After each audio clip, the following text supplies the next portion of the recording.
Baby,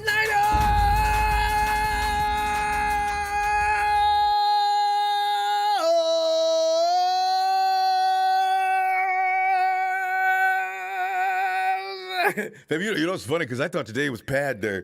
So, no, tomorrow is pad day. So, we'll go ahead and go over what happened today. Hopefully there's a little a little less bloodshed today. Anyway, you know what? I got on my Teflon, but what do you call that? Keflon? What is that? What is that bulletproof substance? Yeah, anyway, I got my vest on, my helmet. I am staying out the way, all right? Whatever happens here, I will not get involved. But anyway, hey, fam, Dee Ford involved in team drills today. See, that right there automatically put a smile on my face. I said, what? Yes. And so, hey, and Jimmy G, boy, he cannot escape Fred Warner. Fred got him again today. According to some Niner beat writers, though, the team was a little bit sloppy today anyway. That could be because of it being the first day of the week, or the guys may be ready to put on the pads and get ready for some more action. So tonight, we'll go over some of today's training camp action and go to the phones to collect your thoughts and opinions on the happenings out there today in Santa Clara. Samson Ebukam and McCall Pruitt didn't work out today. And here comes, Aziz Al-Shar left practice during team drills with what appeared to be a right knee injury. Coach Shanahan told reporters after practice and preliminary examinations have the team pretty optimistic. Yes, good, unquote, about the injury. Ebukam received the day off after experiencing some leg soreness. Tim Harris left practice due to some tightness in his leg. See, 49ers, that's what to do. And in fact, he probably told everybody, listen, if you feel any tightness, any twang, anything at all, let us know right away. Because you could actually head off something, because something could be just minor. You may have a strain going on, and if you keep pushing it, it's going to become a full-on pull. So you get on over there, get into the locker room, get some treatment. We are in August. Do not get hurt now. Keep everything and just keep getting stronger. All right? So the coaches had him sit out drills as a precaution. But here we go. Wait for it. After missing the last two practices, Jalen Hurd, who has yet to step on the field for a regular season game, he makes his triumphant return to practice. Oh, God, yes. See, if you're like me, you're wondering, now the 49ers, oh, man, are they just like messing with us, smoke screening us? Is his knee okay? Yeah, I guess so, huh? George Kittle returned after enjoying his Saturday off. Dre Greenlaw also returned after being sidelined due to a blister on his foot, but that wasn't serious anyway. And now the Niners will be donning the armor tomorrow. They'll be on an official NFL referee crew at practices all during this week. Javon Kinlaw got involved in team drills for the first time during a training camp today as well. The team was being very careful with J.K. as he came off a recent procedure on his knee, that according to the San Francisco Chronicle. Kinlaw made a point last week, though, to clarify his status. He could be quoted saying, I have no injury. He shared that info via Instagram. More good news. Oh, this is the good news of good news. Dee Ford got his first snaps of team drills after being limited during previous practice. As we all know, another guy we thought they were blowing smoke up our proverbial area about. Ebukam and Harris were replaced by Arden Key and rookie Ambry Thomas, respectively. And everybody's favorite subject, the QB position. Trey Lance's first reps of team drills once again showed off his mobility. He started with a read option, followed by a design rollout with a run option. That, according to The Athletic. Lance's first three plays during red zone drills all resulted in TDs. The first two were passes to fullback Josh Hockett and wide receiver Mohamed Sanu. The third was a touchdown run. You know what? I really hope the 49ers do keep Josh Hockett, because I've always wondered what happens when juice goes down. Because the thing is, Yeah, Ross Dwelly and those guys can cover for him, but you need a guy like Hockett. This guy was like a champion wrestler. This is a real tough guy. You want that in your fullback. So I was thinking, man, Hockett's got to make this team. I want him out there abusing people. I mean, let's don't put Ross through that. Ross is becoming a pretty good receiver these days. Let Ross play tight end, please. Hockett wasn't the only fullback, though, to haul in a touchdown pass during the workout. Later, Joe Scott in on the action into the end zone on a pass from Jimmy G, according to The Athletic. But the man who has JG in his crosshairs, Mrs. Warner's baby boy, Fred had another INT off JG for the second consecutive practice. And this time, though, G never knew what hit him. It was on a shorter pass in the red zone. According to Matt Barrows of The Athletic, he wrote, JG tried to, at feather, imagine, Jimmy's probably trying to lay a little touch on there and get that ball right in there. Don't touch. Okay, but don't bullet pass it, but just drop it in there. See, because Fred is watching, and this is, Fred is going to be the absolute shiznit this year. You can tell right now. Fred goes away every season working on things. Fred is not to be messed with this year. I can't wait. In the red zone, Fred's still his instincts are that sharp. The ball was short, and Warner jumped on it, and another easy pick. T. Lance, though, he didn't get away today. He threw an INT during team drills, his first of training camp. Jonas Griffith, the linebacker Jonas Griffith, picked his pocket with a leaping grab at the goal line during red zone drills, according to Chris Bitterman, Sacramento Bee. Teal's next pass was an overthrow to George Kittle. But TL did finish 7-11 passing during team drills today. JG, meanwhile, tossed touchdown passes to wide receivers Sanu and Kevin White, finishing the day 13 of 18 during team drills. Jimmy, man, you should have been 14-18, man. I don't know what's going on with you and Fred, man. Anyway, other notes. More good news, though. Shanahan discussed Ford's return in team drills. About D, Coach said, quote, it was a schedule. You map it out. Everybody and hope you map out for everybody, and you hope it goes the way you do that way. You do one day at a time. He says we talked to him about it yesterday on the day off, and he came in this morning. That was the plan, and he stuck with it. And I think he got about 6 reps out here today. It was nice. I didn't realize he was out there. I was looking downfield, but I felt him off the edge go right by me, unquote. D, welcome back, bro. I just nothing but good news. Now stay that way. No legs, no nothing hurting. On one snap, offensive tackle Mike McGlinchey stopped forward with a hard shove to his back. Nobody told Mike to stay off his back, I guess. No issue resulted, though. So it's a good thing. That is a good sign that Fred's, Dee Ford's injuries may finally be behind him. Please, Fred. Just please, man. Give us some of that Fredism off that edge, man. The way Arden Key is playing, we got a serious rotation going off both edges now, man. Because if Nick needs a break, he's got a Sosa on either side. If Arden Key's ready to play, and some of the other guys we got, oh man. D did appear in 6 snaps and jumped off sides twice as he works to get used to going at full speed again. That according to the Chronicle. So there you go, fam. Hey, today is going to be short. Well, because I got to get out here soon. But the thing is, what did you get from today's workouts? And some of the things you want to point out. I've got no real feeling about it other than I'm just excited about the guys that are Jalen Hurd being there, Dee Ford being back in practice.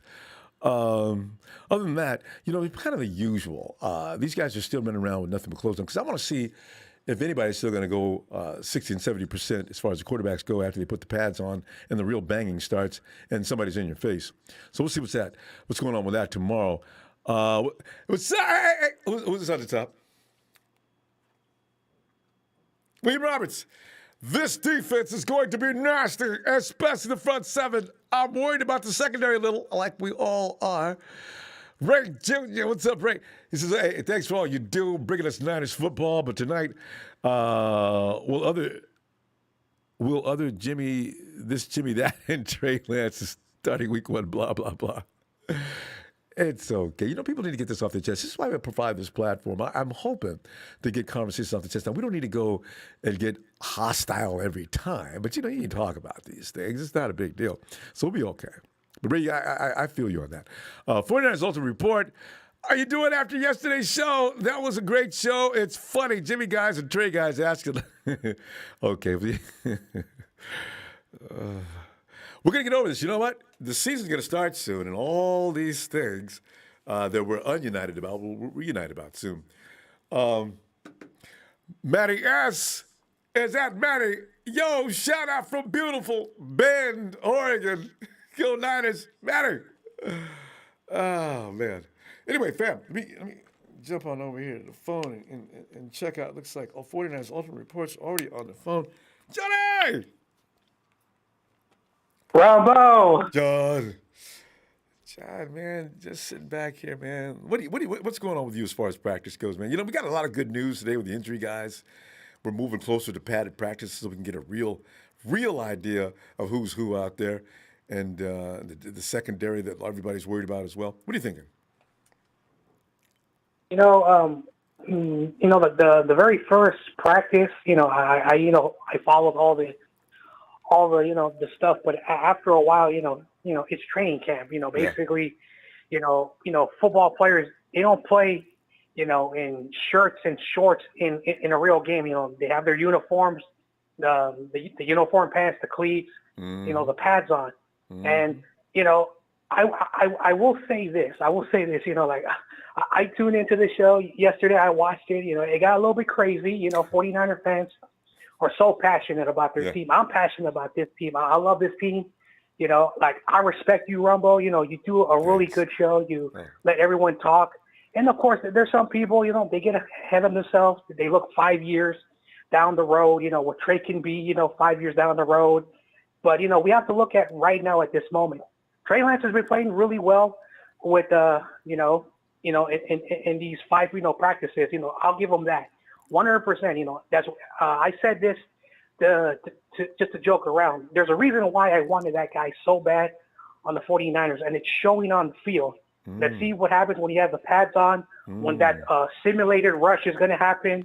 When all the starters are out there. How that's going to be very different. And of course, Jimmy G, has thrown some interceptions. He has not played really well in OTAs. He's not a practice guy. He doesn't practice well. So we should not be taking, Grant Cohen and all these other people. Oh, Jimmy threw interceptions. You got to go. He's not a good practice guy, but for some reason during the games, he plays really well. And I'm trying to be a little bit careful because I know I'm going to get some hate, but at the end of the day, practice is practice. I coach, and I would rather have my players mess up on practice and not during the game. Right. So you can go over and tell them, here's what you did wrong, right? And then they can figure it out too. It is why you do practice. Yeah, and then of course, I know you, Ronbo. I know a lot of people, they've had those pads on. And I think you can agree with me. I've had pads on before. It's very different than playing flag football with your buddies, in those flag football leagues, et cetera. Very different. Very different. And then when you're also tackling and you have a thing over your head, it's very different for, these people who've never played football. And like I said, there are a lot of people, So at the end of the day, we're passionate. I'm not going to, be a hater. I'm not going to say Jimmy sucks. I'm not going to say Trey sucks. I love both these quarterbacks evenly. But at the end of the day, Trey has a bigger ceiling. Once he develops, he'll take over the team. And if that's not, good enough for my opinion, it is what it is. That's all I can say. Yeah, and that's fair assessment. I do want to point out, though, if we didn't have all-world Fred Warner in, Jimmy wouldn't have any INTs. So I'm happy about that because if he was getting picked off randomly by everybody, well, Jason Fred got one. Okay. So, but then again, that's another Pro Bowler. If he gets picked off by anybody less than Fred and Jason, then I'm a little concerned because Fred Warner's getting paid what he's getting paid for a reason. Fred Warner's a bad dude. So, it's okay with that. And that pisses me off. Like I didn't know that Fred Warner was a number 2 linebacker or a number 3 linebacker. Say, he's not supposed to intercept. That's his job. His job is supposed to intercept, the Damn right. quarterbacks and take He's it for pick supposed to six. work. Yeah. So Supposed to work yeah, that so I quarterback don't to know death. who. I don't know who said, oh, yeah, Jason Verrett and Fred Warner are number 2, number 3 guys, which is dumb. Anyway, that's a different thing. I love Fred Warner. I'm very biased. I think he's the best linebacker in the NFL. And for him to intercept Jimmy Garoppolo, that should be an honor because Fred Warner's going to be doing that to our, A the lot. quarterbacks in our division Yes. and the rest of the league. So that's really good for him that he's doing that in practice because it's showing why the 49ers paid him so much money. Mm-hmm. And you can tell he's working on that. Fred emphasizes something every year. So this is what Fred's doing, and he's using Jimmy to get it done. Remember, Richard Sherman did the same thing. Pro Bowlers, Jimmy's learning from these guys as much as they're learning from him. Well, no, more so, because if you get guys of that caliber knocking your butt off, they'll say, dude, here's what you did, man. Jimmy, I'm looking at your eyes, bro. Really? And that's probably going to be the result of that. So it's not something that everybody should start condemning about, is why I was saying, what is the, okay. Because like you said, if you never played, the first thing you do, ooh, he threw an INT in practice, Excuses. All those excuses. Hey, Will, don't be rude tonight, Will. Please, give me a break. Nobody's talking to you. Damn. Okay, I'm not getting mad tonight. I'm not going to do it. I'm sorry. I can't understand why we can't get some politeness once in a while. Okay, go ahead. I'm sorry. Damn it. I was not going to. Okay, go ahead. Anyway, what's up, Will? Anyway, so at the end of the day, people can, accuse me, anyone, excuses, whatnot. At the end of the day, we don't know. We're not the coach. We don't know anything. I don't know nothing. You don't know nothing. Nobody knows nothing. Because at the end of the day, guess what's going to happen? If Jimmy's on the field week 1, it's going to be very funny. It's going to be really, really funny. All the smack talk and the crap. At the end of the day, I can, effing care less. Who's right and who's wrong. It's 49er football. It's the quest for 6, quest for 7, quest for 8. Not who cares who starts week 1. I'm sorry. Anyway. Anyway, John, we got to go. Actually, I won't be back tomorrow. I'll see you second day of pads. It's tomorrow, first day of pads. Yeah. All right. All right, fam. Have a good night, huh? God, Jesus. And it's Niners all day. Okay. Steven, come on in, Steven. What's up, Ronbo? Oh, man. Dude, I put on a good show last night. I know, but I just assume not have that kind of show. Okay. Anyway, Steven, what are you thinking about today's workout? Honestly, I kind of like what I saw. To be honest, out of, with the quarterbacks doing the practice routes and everything, we have, like I said before, and I'll say it again, Sudfeld is the odd man now, and it's going to stay that way no matter what. Yeah. All 3 QBs, including, with the inclusion of Josh Rosen, all look good. Josh Rosen, again, throwing lasers. The rollout plays, I love it. I love it. I loved watching it. Jimmy looked good. Trey looked great. Rosen looked great. It's just, I'm not gonna hold anyone to these practices because obviously it's practice. It's what it is. What happens on field is what really matters. I really don't care what anyone has to think. Ain't no excuses to be had when it's the truth. Practice is practice. Like you just said, it's practice. Practice is for a reason. Perfection is not expected in practice, except for those who just decide they can use that for any number of. Never mind. Go ahead, Stephen. Go ahead. No, it's fine. No, it's fine. State your facts. I don't. No. It's your show, Ronbo. You do what you want to do. It's your show. I'm here as a guest. I said today I will not go off on any anger tangents. I will not be. Normally I cannot get angered that easy, but that's why I said the season's got to hurry up and start. So some of the BS can be toned down. But Stephen, I wasn't talking to you. I was talking to people who like to fight about that kind of thing. But go ahead. I'm sorry. Well, I was hoping I could get like a bell ring or something, because I wanted to start a fight today because of what happened yesterday. 2 callers after I had left, I'm gonna go ahead and say his name because I thought that was pretty trash of him out there. Wow, what was it, West Virginia? Mike Miller. Oh. Man, goddamn. Man is 2 straws short of an actual hay bale. I'll put it that way. But I'll say this. I agree with, what was it? Not Will, but the last caller before me, I think Tony. I agree with him. Trey Lance does have the higher ceiling. He is the future QB.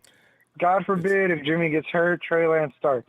If that doesn't happen, Josh Rosen starts. I'm fine with, like I've said before, and I'll say it again, I'm fine with either one starting. It doesn't bother me. You know, the last thing I want is a situation like last year where our starter QB got hurt, and the only competition he had, or the only good QBs we did have, were basically him when he's injured. Because, let's face it, C.J. Beathard, a bum. Nick Mullins, as nice as he is and as dedicated he is, a bum. You know, we're looking at a better future, a better backup, a better, you know, style of play. Kyle Shanahan, I'll say this, we'll start holding Kyle to the flame now because now he's got what he wanted. He's got everything he needs.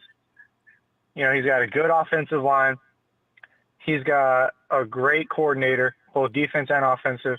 He's got the quarterback he wanted. You know, it's all his game now. Now, if we suck this season, we can start blaming Kyle Shanahan, and maybe we can start blaming Jimmy. But at that point, you know, until then, I'm not tripping about no damn player. I don't even care because I'm going to be real with you, and I think a lot of people should understand this. Most of these players don't even know who the fuck we are. No, not most. All of them. All of them, yeah. All of them. You know, they don't care. And Javon Kinlaw is a prime example. Man does not give a damn about nobody. He's all about his bread. Let him do his thing. Now, I did see something that I did like during practice, and that was my boy Kentavious Street. I've been talking about him ever since he took Drew Brees away from the NFL for good. You know, if Javon Kinlaw gets hurt, we have Kentavious Street. If Bosa doesn't play, or let's say, God forbid, Bosa contracts COVID-19, we have Kentavious Street. Kentavious Street is the meanest dude on that defense, in my opinion. Steven, don't mention COVID-19, please. It scares me. The word scares me. I mean, put it in the air. God. Whew, you got to be real, Ronbo. I know, but you know, we don't. It's going to happen. If we lose any games this year because of guys being out because of COVID, that's really, really going to be scary. It's not going to happen. Oh, I don't think we're going to lose any games over it. No. We're not Baltimore.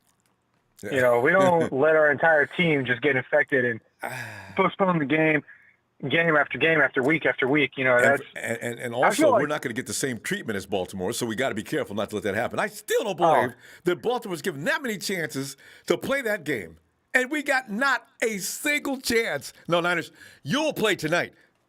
We don't really. Exactly. Okay, fine. And then on top of that, you know, Baltimore never got kicked out of their own goddamn stadium the way we did.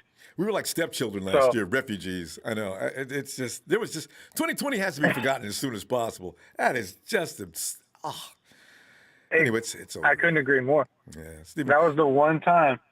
Okay? Yeah, we're going to go. I'll tell you what, I'm going to see you for padded day practice 2. Got to miss one. So. All right. All right, Ronbo, I'll see you around. And Mike Miller, stop smoking that good shit. All right, Ronbo, bye. Or maybe smoke better stuff. I didn't say that. Night, Steven. Good night. Hey, Eric. Yo, what's up, Ronbo? Eric, man, we're just sitting here. The ashes are still smoldering, but you know, we're good to go. Just going over a few things in practice today. I took away from the practice. My biggest thrill of the day was because everything else is pretty much as usual. This is like the injury guys that are now not injured, and for those questions can be answered now. How is Dee Ford? What is Jalen Hurd doing? They were in practice today. Javon Kinlaw rolled out, as you already made it clear there was nothing wrong with him anyway. But you know, what did you take from today's practice?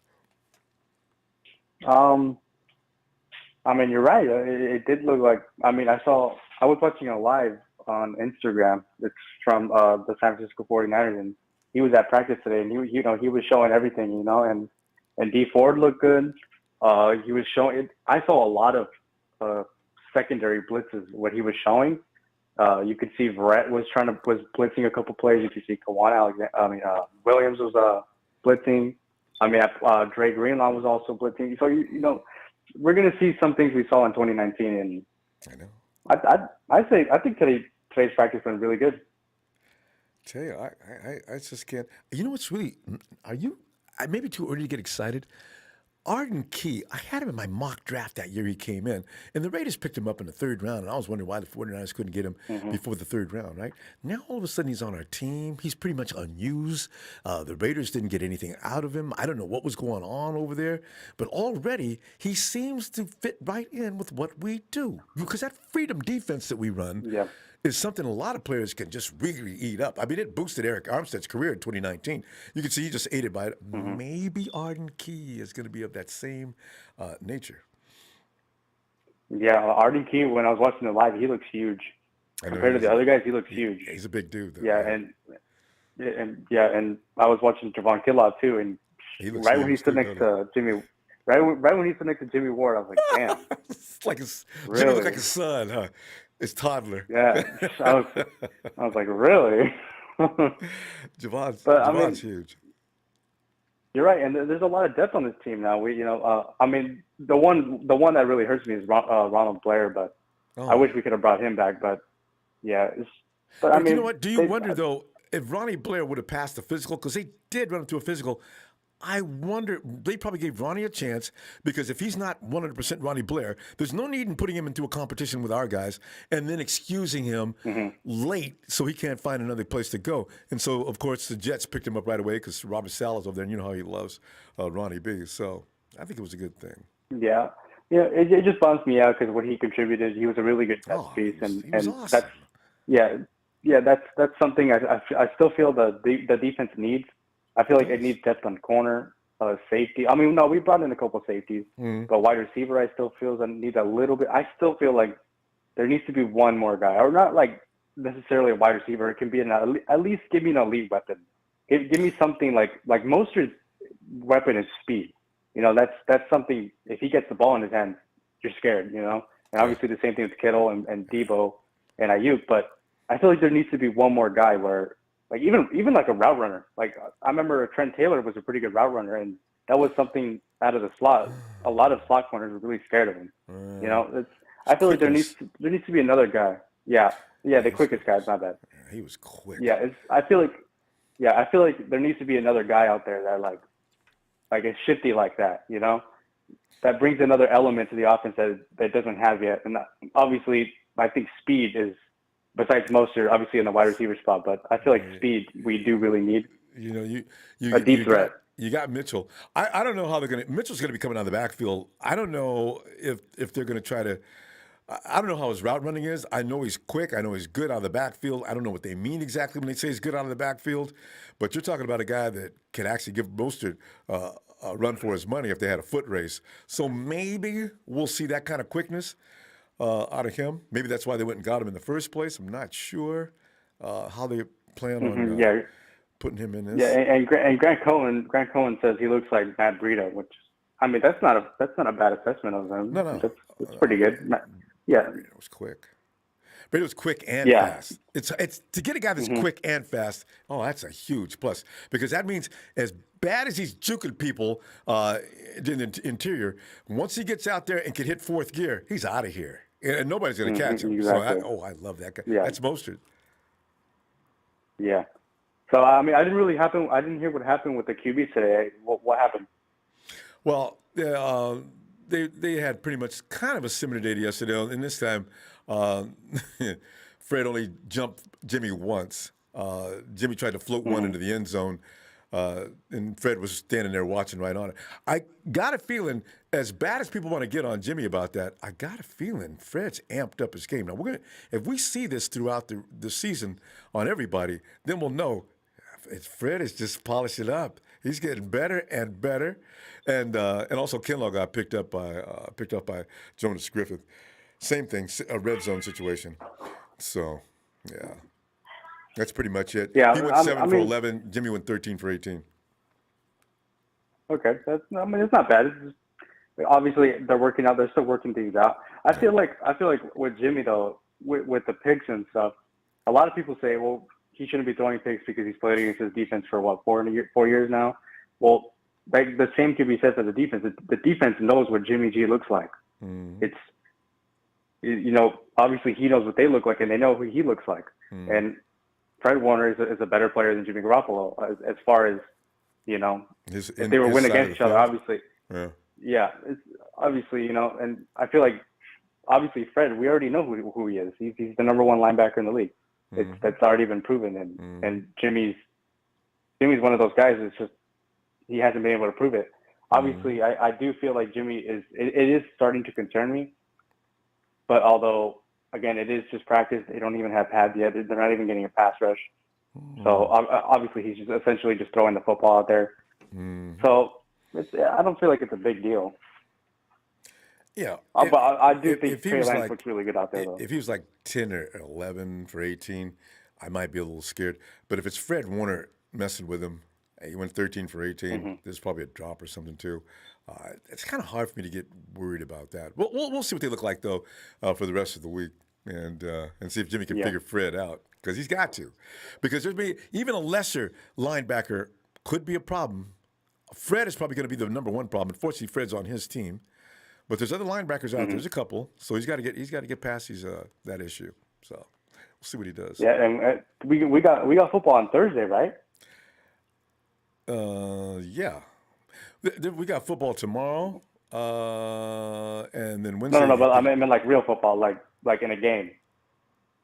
We got a preseason game already? Maybe. I haven't checked the schedule. I think so. I think they said the 5th. I believe on Thursday. Who is it? I think it's Steelers Cowboys. I'm pretty sure. I thought we played the Steelers Chiefs Cowboys. first. Hey, somebody give me a little help in the chat about that. What's the schedule on the preseason games? I thought we had another week to go. Okay, Eric, we're gonna go and let's see if we can get an answer on that, and we'll see you. Thursday. Yeah. All right. Okay. All right, Great night. All right, later. Yeah, the game's on. Yeah, okay, the game's on Wednesday. Maybe there is a game on Wednesday. I see Thursday too because they got 2 days in a row.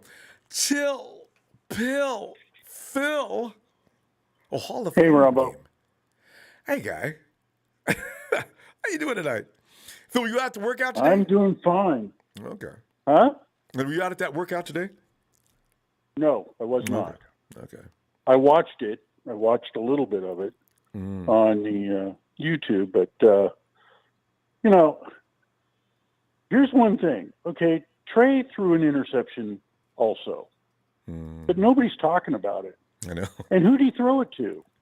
Jonas Harden. Griffith. Yeah. Oh, yeah, an undrafted free agent. Jimmy's going against Fred, Dre, J-Dub, Barrett. Trey's going against, who? It's a little different. People need to understand that. And they just don't. They don't get it. There's just so much hate for Jimmy that they're so skewed in their opinion that no matter what happens, they're going to bring up the negatives.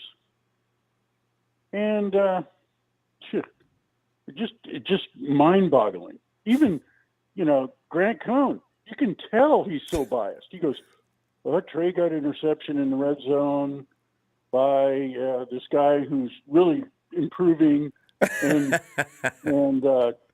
Jimmy got Jason Verrett, and Jason Verrett should be the 3rd wide receiver because Jimmy throws too many passes to Jason. He's our best corner. Is he not? Last I checked. Yeah. And then Fred is the best coverage linebacker in the NFL, according to PFF. So, hello? Please. That's not going to change. What's more important? That's not going to change. What's more important is that Dee Ford played in 11 and 11. Mm. And you know what? If Dee Ford and Nick Bosa are healthy this year, there's no stopping us. Oh, God. There's no stopping us. I don't care who's quarterback. Oh, man. You know? I tell you, the dream of that, Dee and Nick once again exploding off that edge. Oh man, that's just. And then you bring in Ebukam. He's going to play. He's going to replace Blair as a guy that's a rotational pass rusher. Actually, we're stacked. You know what? Actually, I was sitting there thinking when he said that about Blair, who's going to be the Ronnie Blair this year? You know what? Phil, it could be Sosa. I think the Niners had pictured that all along. You know, that Ebukam could take based on what he did with the Rams and the few times the Rams used him in that role. Yeah. He was pretty good. And the Niners saw it, in their tapes. And, it's pretty obvious he's taking Ronnie Blair's spot.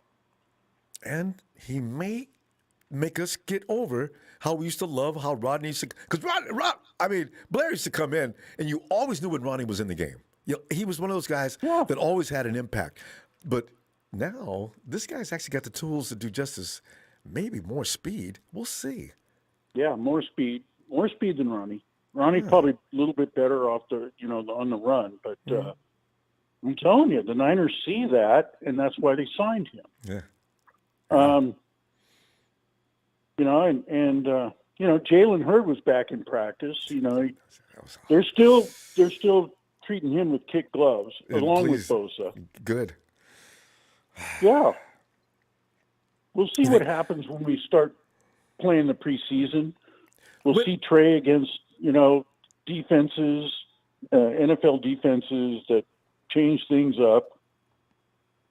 That's where you get the idea of how these guys are. Yeah.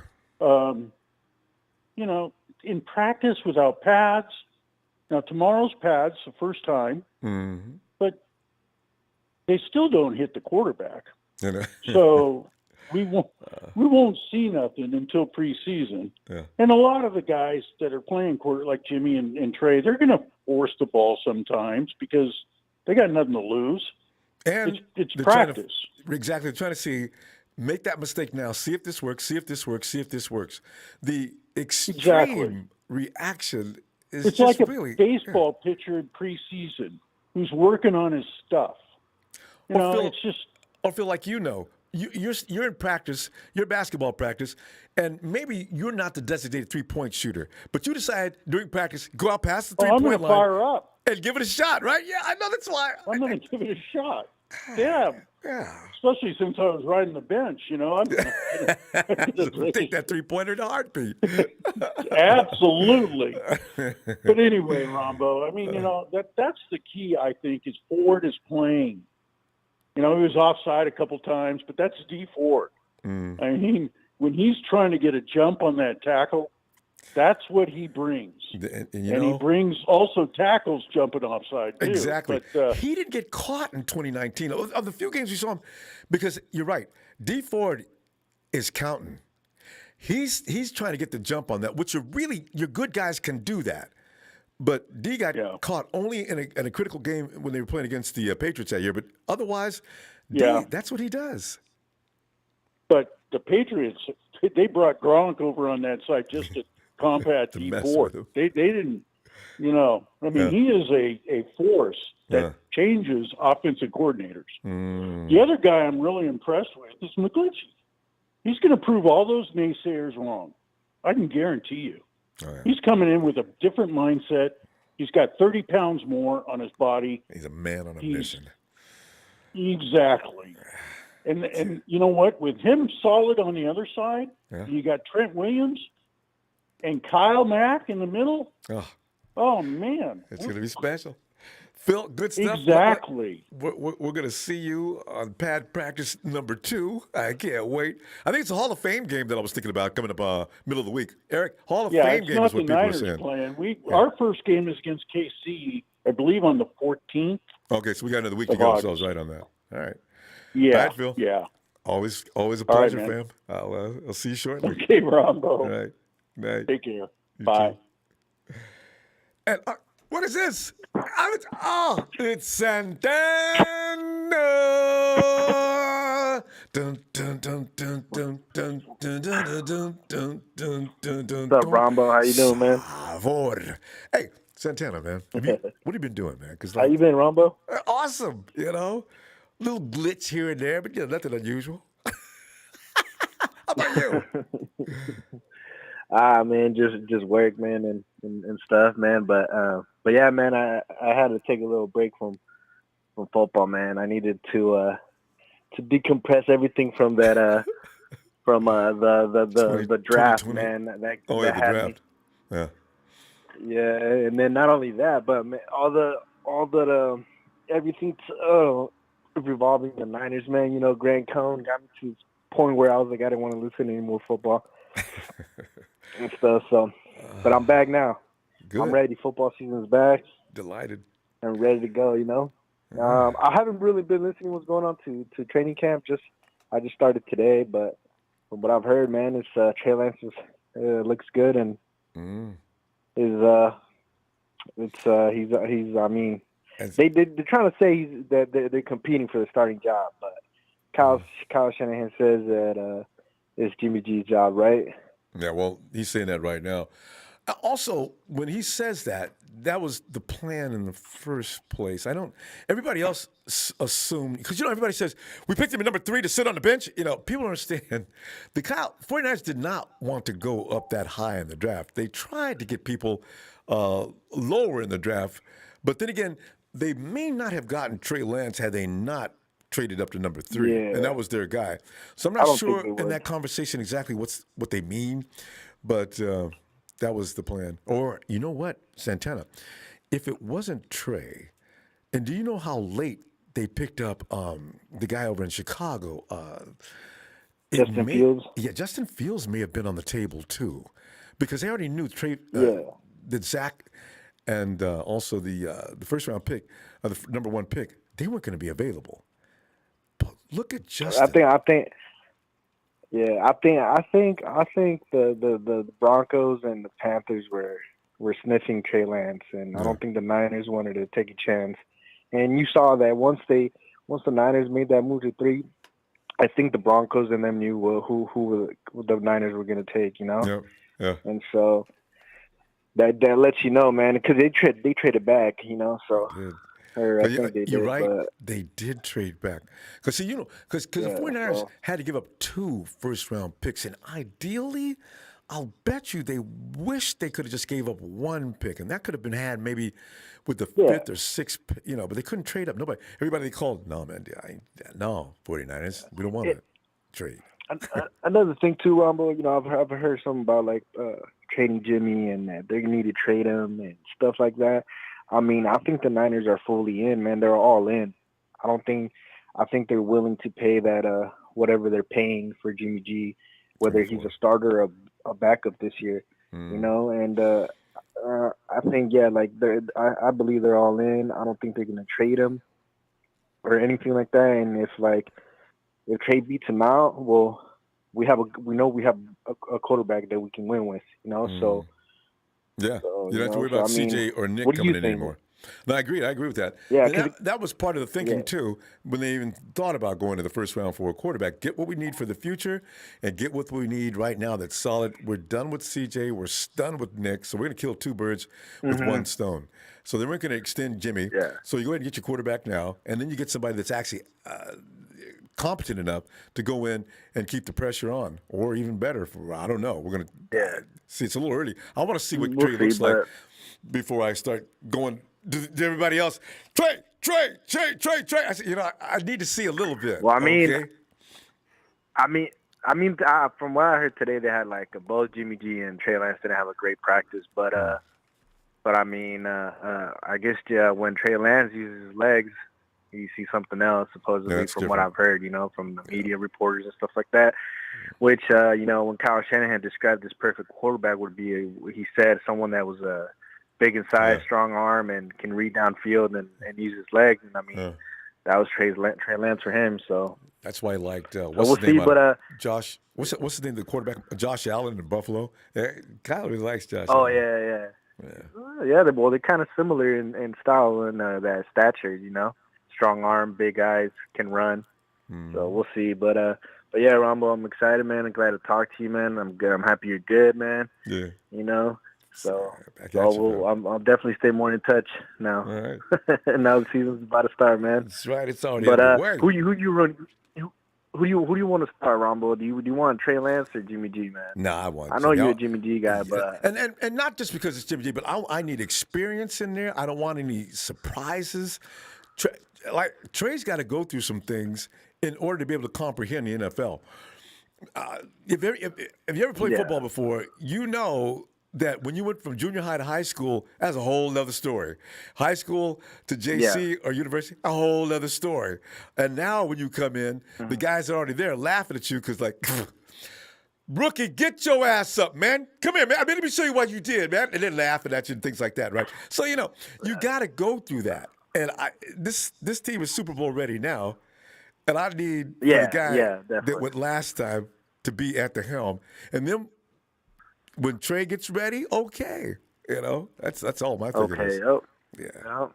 I mean, for me is we'll see in these upcoming days now that they're going to use pads and see more what it looks like. Yeah. So now, what it really looks like. So we'll find out. Yeah. All right, Santana. All right, Ronbo. We'll let you go, man. Get some more of these 49er fans in here, man. All right. Looking forward to hearing from you shortly. Yeah. All right, man. Night, All right, see you. When you're back on, tomorrow or Wednesday? No, not tomorrow. Wednesday.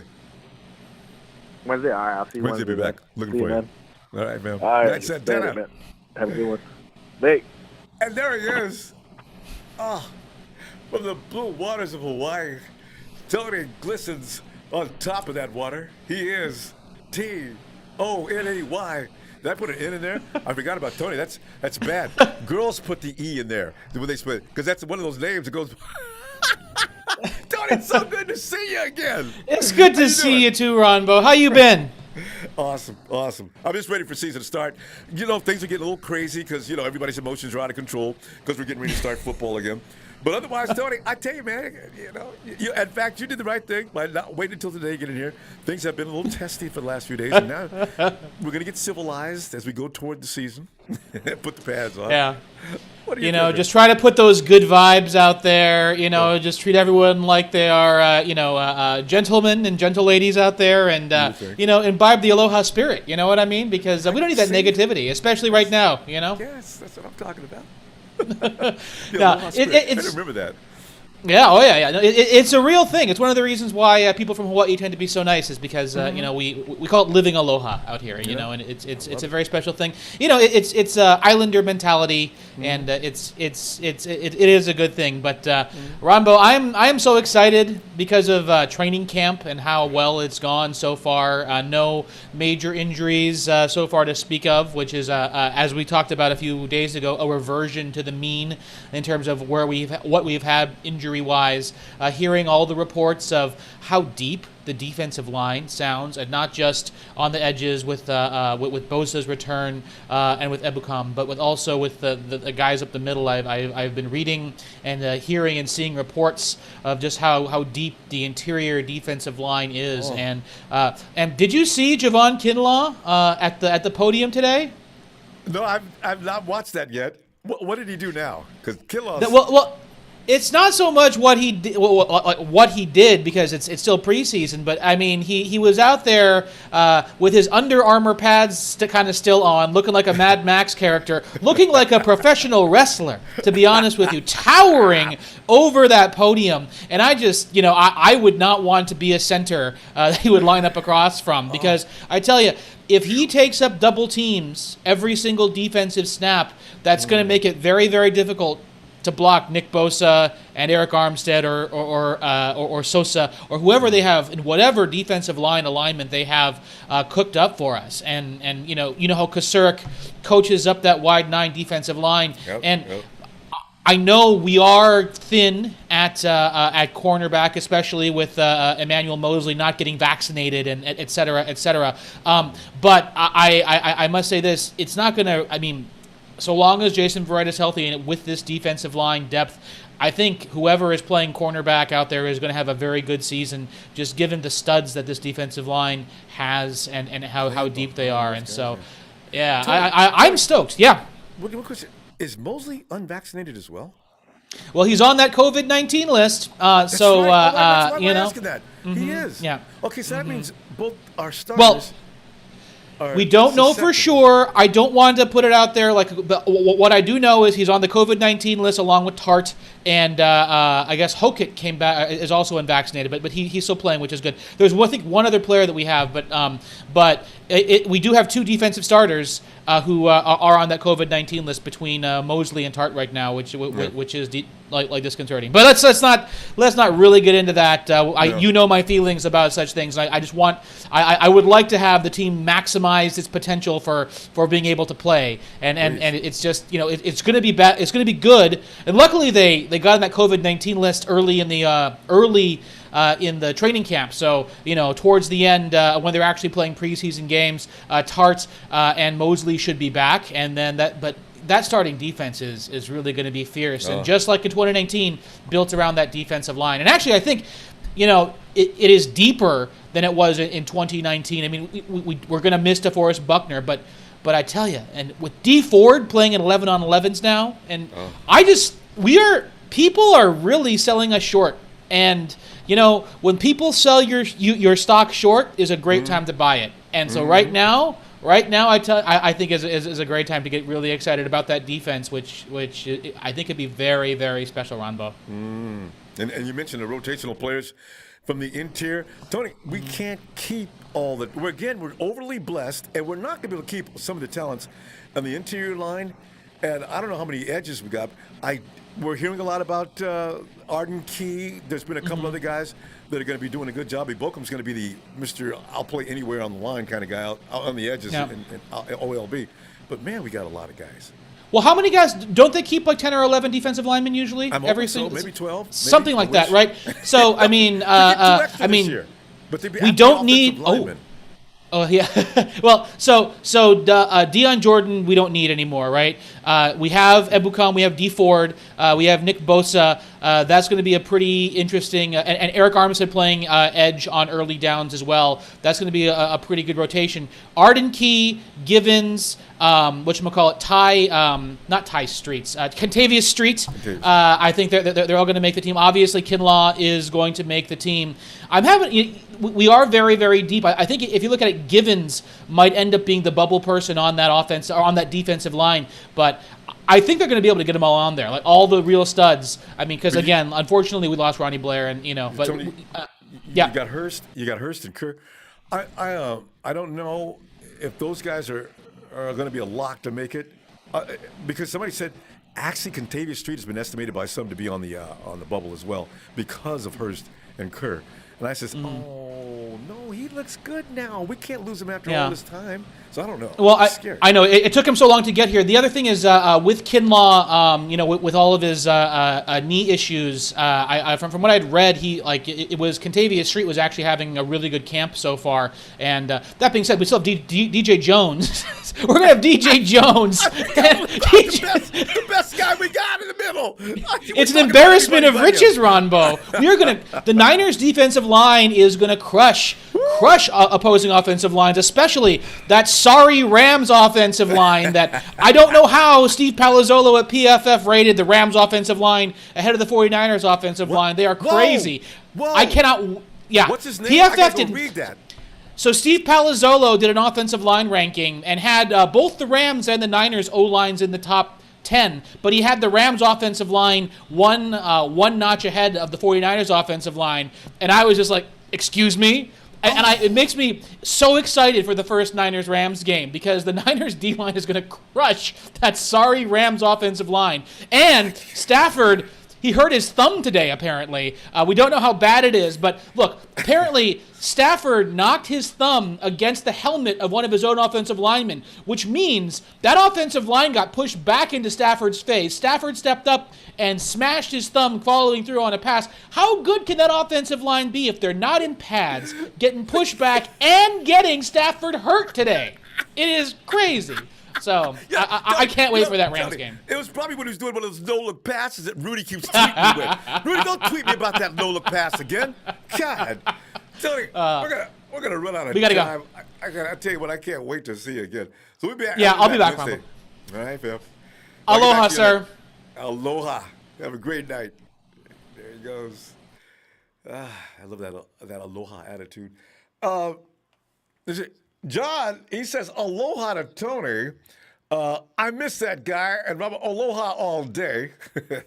I tell you, John, thanks for that contribution. Yeah, Tony's so cool. And here he is, my doctor. I call him PH. You know what? I got to come up with a new. I can't. He gets another title, but he is also Dr. Papa Dragon.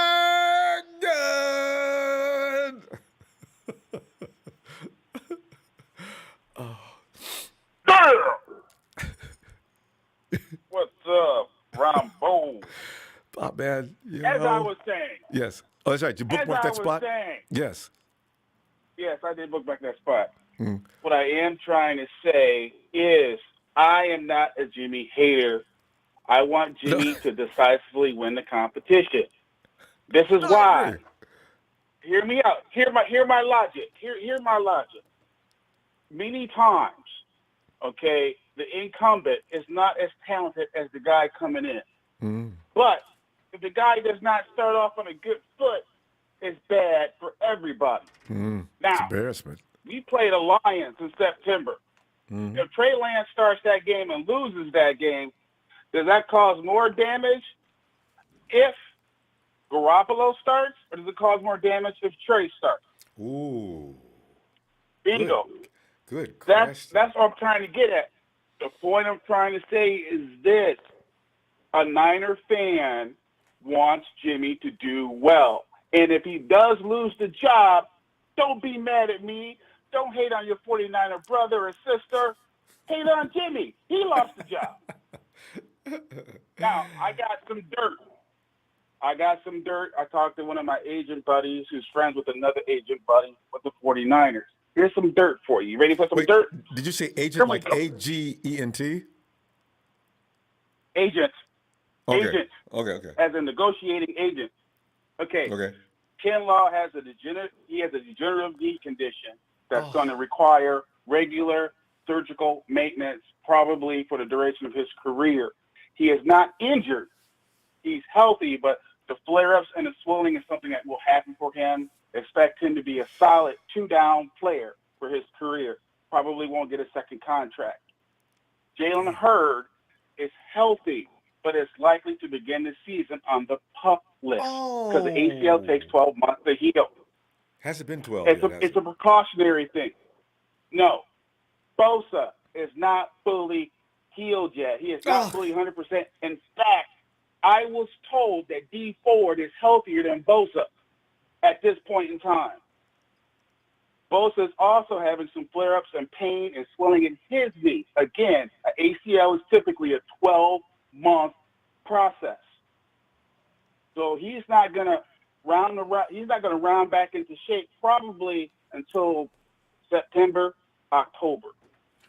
So that's the dirt that I know. Again, hope Jimmy wins the job, but if he loses it, I'm okay with it. But damn, if Detroit wins one of those games that are not supposed to win, and that's Trey's first start, the fans are going to be all over him. Because nobody wants to lose to Detroit. It's like the women's soccer team losing to Canada. So there's my dirt, Ronbo. There's my dirt. That's what I heard from my boy today. Well, it sounds easily to believe. You know, it's really funny because you mentioned that. It's like Detroit, like every year there's a team that's really bad, and they become the most feared team in football. Yeah. Why? Because nobody wants to be losing to them. The embarrassment's unbearable. So where's Don Burt? Don, that's you. So, as far as the practices goes and what happened, Jimmy's not looking good in practice. Like, apparently he doesn't look good in practice. So Jimmy's just being Jimmy right now. He does need to look good in practice because there's going to be more pressure coming from probably the fans inside of the 49ers HQ, which right now is fully content on him starting the season, and they're fully content with Trey coming in and running red zone and running a series here and there. So this is going to be definitely, he's going to see some time on the field, but believe me, the hook is going to be short. And the reason why it's going to be short is because the other part of that dirt that I got, I was told that Trey Lance is in the playbook and in the film room more than anybody on the 49ers except for Kyle Shanahan. I was told that Trey Lance has a very good working relationship with Shanahan, while my boy Jimmy G Money does not have a good working relationship with Shanahan. So it is a matter of time. It's like Tyrod Taylor when he was like going to start for the Chargers last year. You saw how that ended up getting. It's going to be something very, very similar. A quarterback that is, and don't get me wrong, as far as bridge quarterbacks goes, Jimmy G technically could be the best bridge quarterback in the history of man, besides Alex Smith. But the reality is that he isn't Shanahan's guy. Last year in Chargerville, I think somebody got a lung punctured by a doctor. I mean, correct me if I'm wrong. Yeah, he got and starters don't lose their jobs due to injury too, right? Well, no, I mean, if the doctor punches your lung, and I understand he's still mad about that, he wasn't able to play. I understand. He should be very mad. He should be very mad. But the reality is that in the NFL lore, starters don't lose their starting jobs to injury. And we've seen that happen before. We saw with Alex Smith and Jim Harbaugh. And guess what? Kaepernick was Harbaugh's pet project. He spent a lot of time with Kaepernick. Yeah. Okay? So you're kind of seeing the same thing kind of manifest itself.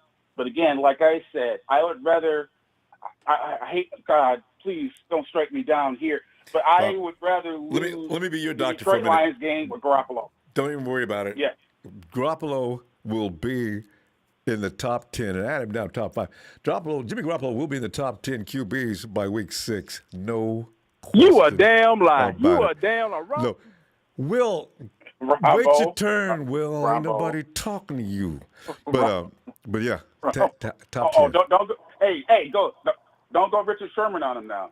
Don't go Richard Sherman on him. Don't do it, Ronbo. I'm ready. No, I'm don't go over there, Ronbo. I'm gonna go Richard Sherman. What did Richard Sherman say when people 49ers got disrespected that year? I want him to keep talking. Don't stop talking. Don't stop talking. Keep talking. And this way. What? What? I said, get that police dog on Ronbo. Get that police dog on him. That'll calm Ronbo. That'll calm Ronbo down. I'm telling you. It's oh no, not the police dog. I just realized what you're talking about. Top 10. Easily. You know what? And I want to go down. I want to go down and be able to say that so I can laugh later. No. Pop, We're we ran out of time again. I'm trying. We ran out of time. Production's getting me. Listen, I didn't know we was that far out of time. Pop, bookmark it again, and I'll be back. We'll be back Wednesday. All right, Ronbo. Down to production. Like this video. Send some money to Ronbo Sports. I'm out. Have a good night, Pop.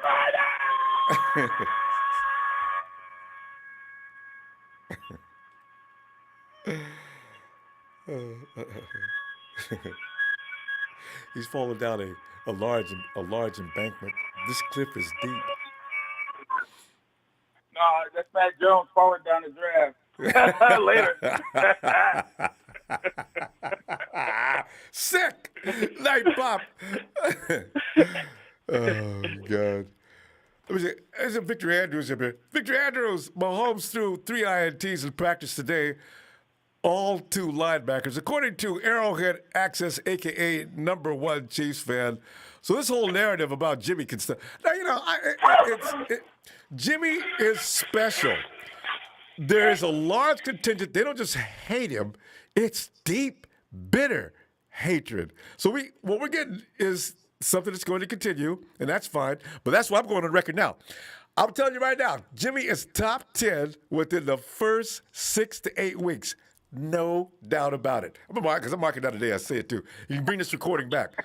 Hey, Victor, thanks for that contribution. Down. Okay. Ronbo, what's going on, brother? Yeah. I'm reffing and hosting the show. I need me a striped shirt.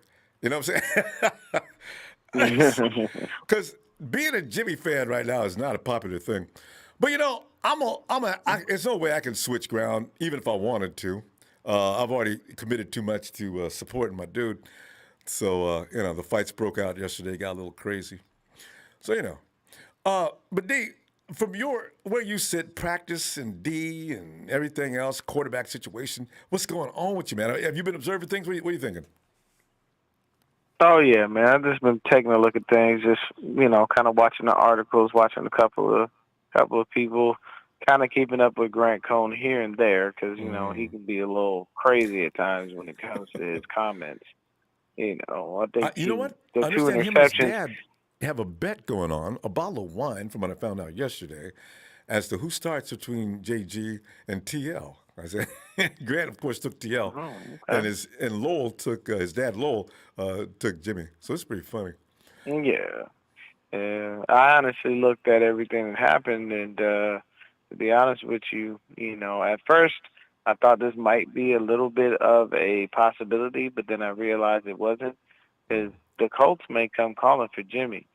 But the issue is they don't have enough. They don't have enough money to be paying a $27 million quarterback and a $20 million quarterback who's going to sit on the sideline for weeks to come. It's $50 million. So, I read that article too. Yeah, so the numbers just don't make sense. And if he went there, he'd have to obviously restructure, and he ain't about to do that. So we had to stick with him. As long as he's healthy, he will be our starter. Encouraged by what I heard from everybody as far as Aziz was concerned. So hopefully he'll be all right. Everything should be cool for him. No, just to hear about it was scary. He got up. Coaches feel good about it. He'll be fine. Yeah, I don't think it's going to be too much. I think everything's going to be all right. So hopefully everything works out for him and everything. But we'll see. I mean, everybody else, Javon, he came to the podium. He was talking. Javon is such a character, and the reason I state that is because Javon is one of those people, like, he still talks like he in the streets. They haven't taught him how to speak. Yeah, and that's just who he is, so you got to love it. But, like, he talked to people like he in the streets and everything, and just the way that he move, and, he don't really care how people feel about things.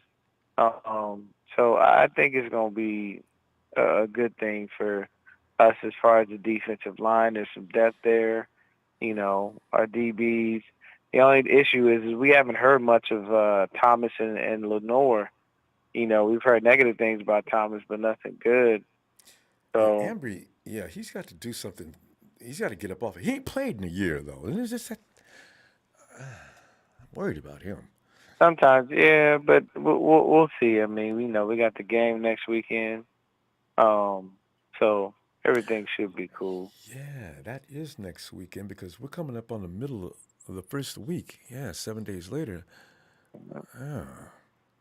Yeah, so it's gonna be a beautiful thing. I'm anxious to see everybody, get out there, show and prove, give us some stuff that we can go ahead and kind of rest our laurels on.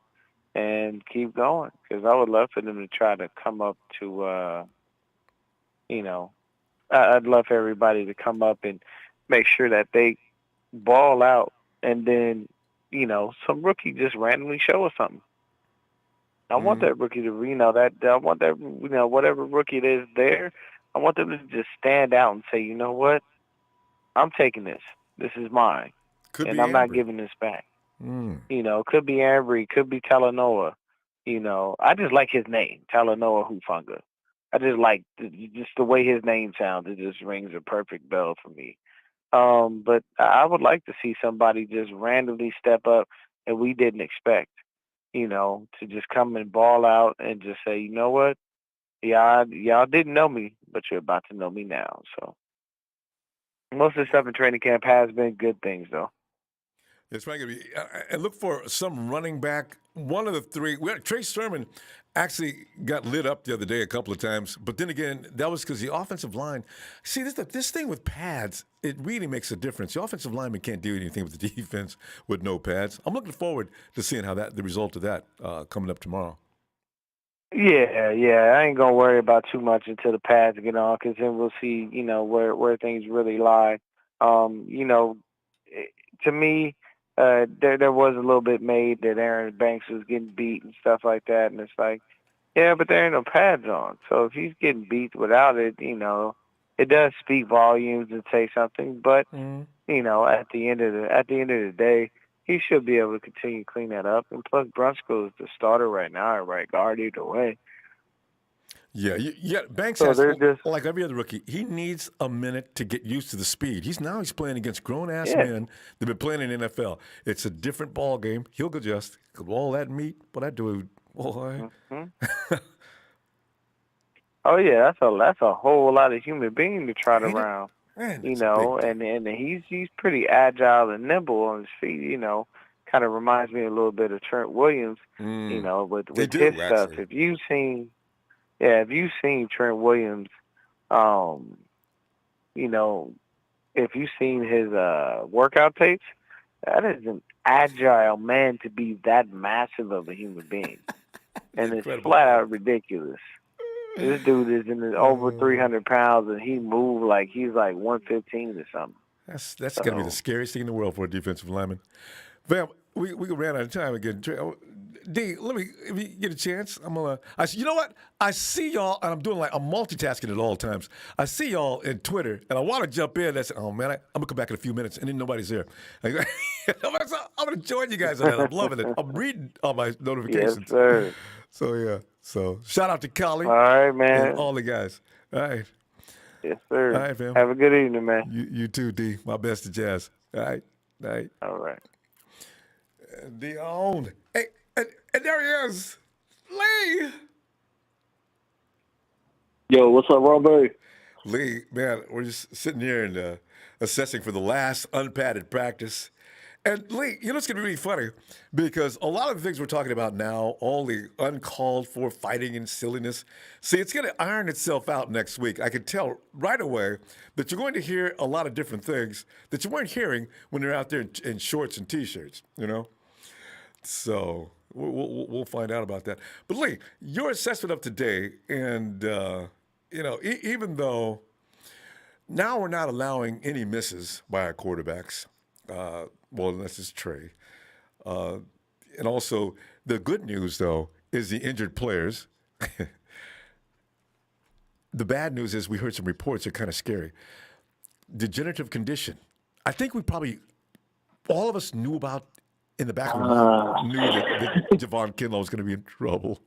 But then you hear about the PUP list for Jalen Hurd, and don't get excited about Nick Bosa because Dee Ford's probably in better shape than he is. And just that sentence alone, Lee. Dee Ford is never healthier than anybody. And so I hope his sources may be a little off. My God, what are you thinking? Yeah, I don't know if the sources are off or on, but to be honest, I was one of the two that thought I never liked Kinlaw to begin with. I didn't feel like that was the way we should go with that first round pick. I could see them doing, obviously, to replace Defo, but if he's got that problem that the caller said earlier, that's bad news for us because that's something that will just slowly break down and get worse and worse as time goes on. The thing is, I was just going to tell you too, Ronbo, that I really feel like, guys like him and McGlinchey, you need to step up this year. He's not a rookie anymore. And these guys, we put a lot of stock into them, their first round picks. So we really need these guys to step up. I hadn't heard much about Kinlaw so far in camp, and if he is struggling with like his knees and stuff, that's bad news for us because long term, that's probably going to be a bust pick if it plays out like the caller said. That's the problem he does have. McGlinchey, I heard he's put on weight and he's looking good. It's another guy I was never hyped on when we drafted him in the first round. As good as he is a run blocker, he struggles in pass pro. I don't expect his pass pro to ever be good, Ronbo. That's his Achilles heel. You don't just, your weakness doesn't become a strength. that's something you have to really, really work on. Like, all we can hope from him is that it gets better than last year. You know, he really struggled last year. I feel like he's got everything in his favor this year. You know, he's put on weight. We've got experienced guys on the O-line now. You know, Ken Williams is back. We've got Alex Mack. We've drafted a young guard, Aaron Banks. So he's got everything in his favor. So he should perform better. You know, he's never going to be great in pass pro, but as long as he's getting better, and obviously, you know, we use him in the run game. That's what we use him for.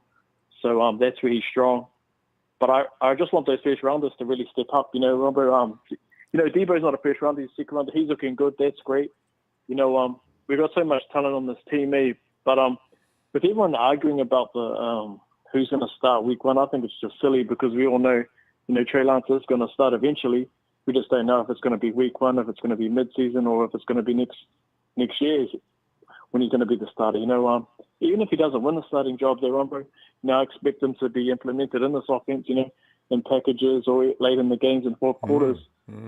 So we're going to see him no matter what, I feel. It's just time, You know, they're going to put him in when they feel he's ready.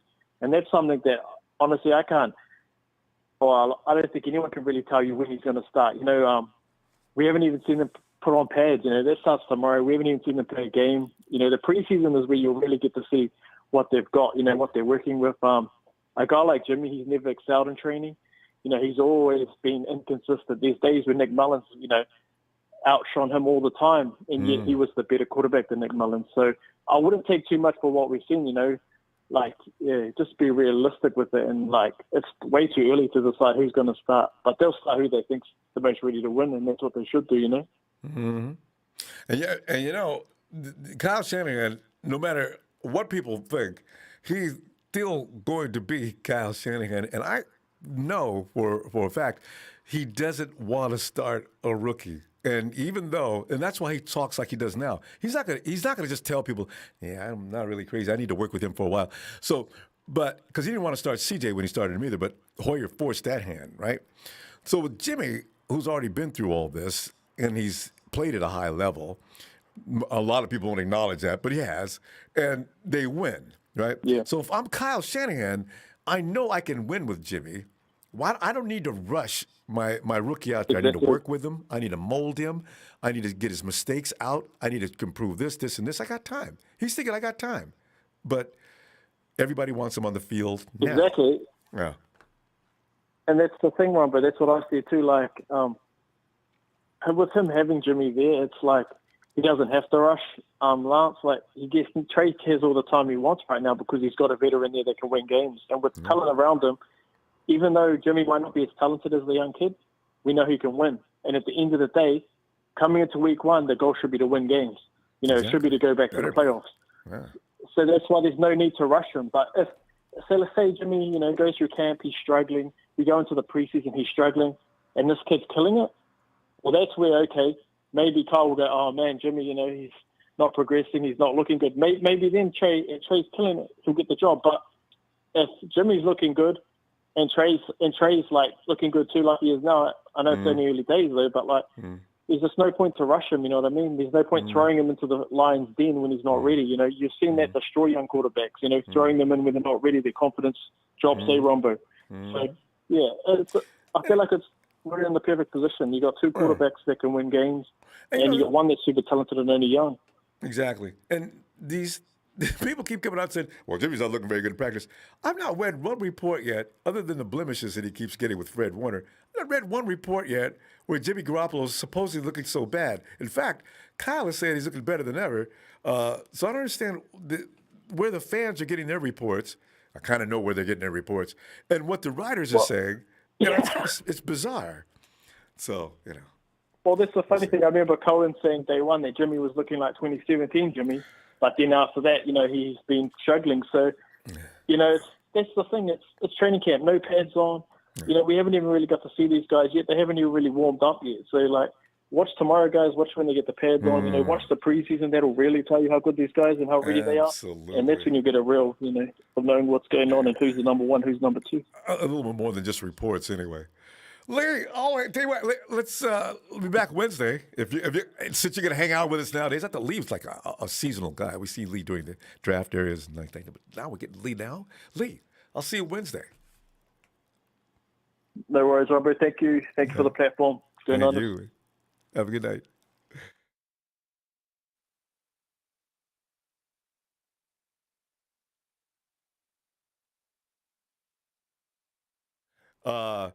It is TNT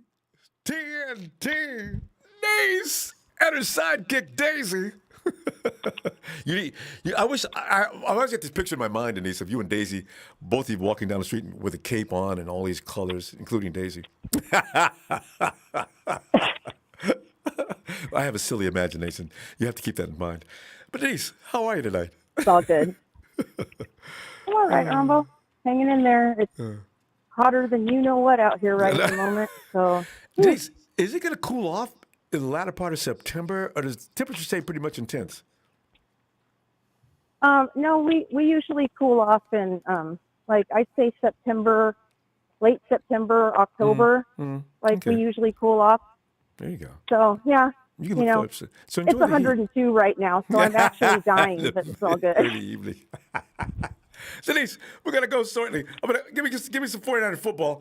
What are you excited about, Dee Ford? Are you? I heard Papa Dragon, but if you're like me, you're gonna wait. You let that diagnosis be what it is, and get a second diagnosis. If Nick Ford, I can't believe I said that. If Dee Ford is healthier than Nick Ford right now, Denise, oh my God, my Ronbo, eyelids. I was going to say that. Yeah, started to hurt. I was going to say that I was really excited about our defense, but then Papa Dragon came in and literally took the wind right out of my sail. Right. I'm like, Pop, gee, okay, great.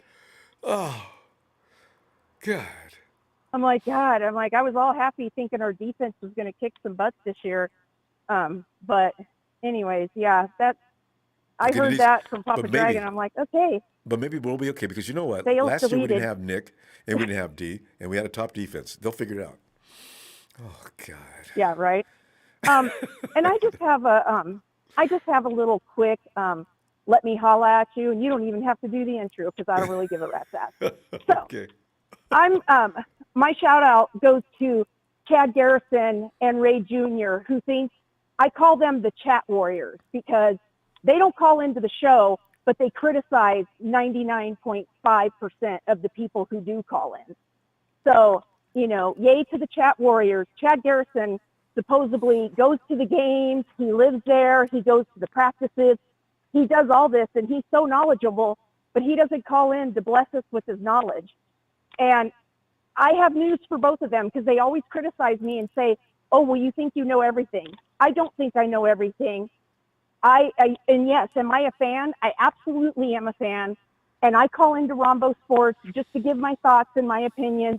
And yes, I listen to media shows. And yes, I listen to Ronbo Sports. I listen to multiple platforms and I listen to everybody. And I have my own opinions and I just, say what I think, whatever. Am I right? Could be. Am I wrong? Could be. But, we're all fans and we just call in and give our opinions and whatever. And I laughed because they were, all upset about, oh, well, she said that, Trey Lance is better than Joe Montana. I literally said last night, and I did get the station wrong, but on 95.7 The Game, the Butcher Boy said that, not Denise Granger. I will have everybody know Joe Montana is my absolute favoriteest quarterback that ever played for the 49ers. I don't know what Trey Lance looks like yet because he hasn't taken a snap under center. So don't put words in my mouth. I did not say that. I said someone else said that. All I was doing was repeating what I heard. And I was letting you know because the reason I told you that last night is because I was trying to let you know. I think that's why everyone was so like, woohoo, Trey Lance! Oh my God, Trey Lance! Because that guy's interview was like, that dude, I don't think I've ever heard anybody so excited about a quarterback. Well, then that's why I think your show was, you know what I mean? Like everybody was just lit and on fire. Okay. But I just No, go ahead. anyways, And you don't have to, if they're saying shit about me, I don't really care. They can talk all the smack they want. And they were calling TNT, whatever. I have news for you. I've been listening to Ronbo way before I called in, and TNT has been around way before a lot of you people, way before me, way before a lot of people who call in and sit in the chat. They've been around forever. So, these are kind of things like that, to me, yeah. like we're all fans. Like that's why I don't understand the hate. Like we're all fans. We call into the show to speak to you and to give our opinions. Like, am I right 100% of the time? Well, probably not. Actually, I'm probably wrong 90% of the time. It's like Denise, I don't coach football. Denise, you know what?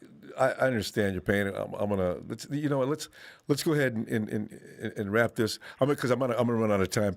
But I definitely want. No, you're fine. I won't bring it up again. Like I said. No. You needed to do that. I'm glad you did that because I've got to make some things clear. I just think it's funny. Well, it's not. It's got it needs to be stopped. Denise, okay, but I tell you what, you just have a wonderful night. My point is, it's too much hate. I agree. And you know what? Shout out to Ellis, who always says peace and love. Shout out to him. Okay. Because that's how it should be. That's my only point. Yeah, and you made a good point. Let's see you Wednesday. Hope you have a great night. We'll get past this. Okay. All right. You have a good night. You too. All right. Jotis 09. Let's go Niners. Ronbo the realist. Listen, guys. Okay, I'm asking you this, please, guys. What if you take a shot at guys? I've got no problem with it because guys can defend themselves and they're, I want to make it. I don't want ladies to be afraid to join us. Okay, so I'm asking you, please, lay off the ladies. Like you guys are my dudes, but I just asked it, please. You can work the guys in here all you want. They'll take care and defend themselves. But I want the ladies to feel safe and comfortable to come in here and join the chat and call, okay? So please, I'm begging you, give it a rest with Denise. Okay, guys? Please, guys. There's Tony Nakatano. My perfect timing. Aloha, Ronbo. Tony. And I know exactly your implication on that. Thanks, Tony, for that donation, too. Come on, guys. We can do better. I know we can do better. Russell. Yo, what's up, Mr. Ronbo? No, Russell, man. It's constantly putting out fires. But you know what? Hey, I want to say first and foremost, Denise, hey, man, don't let nobody get you. You know, those people that bug you, man, those guys are just trolls. And you know what? You're a sweetheart. Ronbo, I love you for being so courteous to people. Like, you're a special soul in this world, man. If everyone had the courtesy you had, we'd be living in a blessed world. But there's people out there that just want to start trouble just because they hate their lives. So don't ever let those people get you down, Denise. Just smile and just say, you know what, keep on and trucking, right? So, Ronbo, hope you're doing well, brother. Hey, I got great news, man. I get to go to the Green Bay Packers. It's my friend's birthday the other day. He calls me up and he's talking about he's never been to a Niner game, man. And I'm like, are you serious? So, like, as we were on the phone, I went on Ticketmaster and I got us some tickets to the Sunday night first game against the Packers. So I get to take my homeboy to his first game, brother. Yeah, it's going to be awesome. And you know what? I'll bet you we're up and running at full speed by week 3 and week 4. It's always the case, right? Week 1, week 2 is everybody's getting in step, getting in stride, and by week 3 they start to look like they should, and that's perfect timing. I can't wait, man. It's gonna be good, man. You ever do what's it called, tailgate parties over there yourself? Oh, man, in fact, and I remember several times, Ronbo, man, the game is starting. This is back when we were in Candlestick, Wait, I got to get one more plate, man, because I can't bring him through the gate. I'm one of them dudes.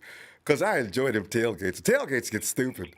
People out there drinking way too much and eating way too much. I was going to say, one of my first games, I had that experience like myself. I got so hammered at the tailgate fun party. I was so trashed. I went in there and I took my wife with me at the time, and all I kept doing was like hanging out like the cheerleaders and taking pictures. And I was like, I didn't even enjoy the game. I just had to get up and walk around because I was too hammered. So I was like, since then I'm like, I have a beer or two, but you know what? I'm here to have fun, man.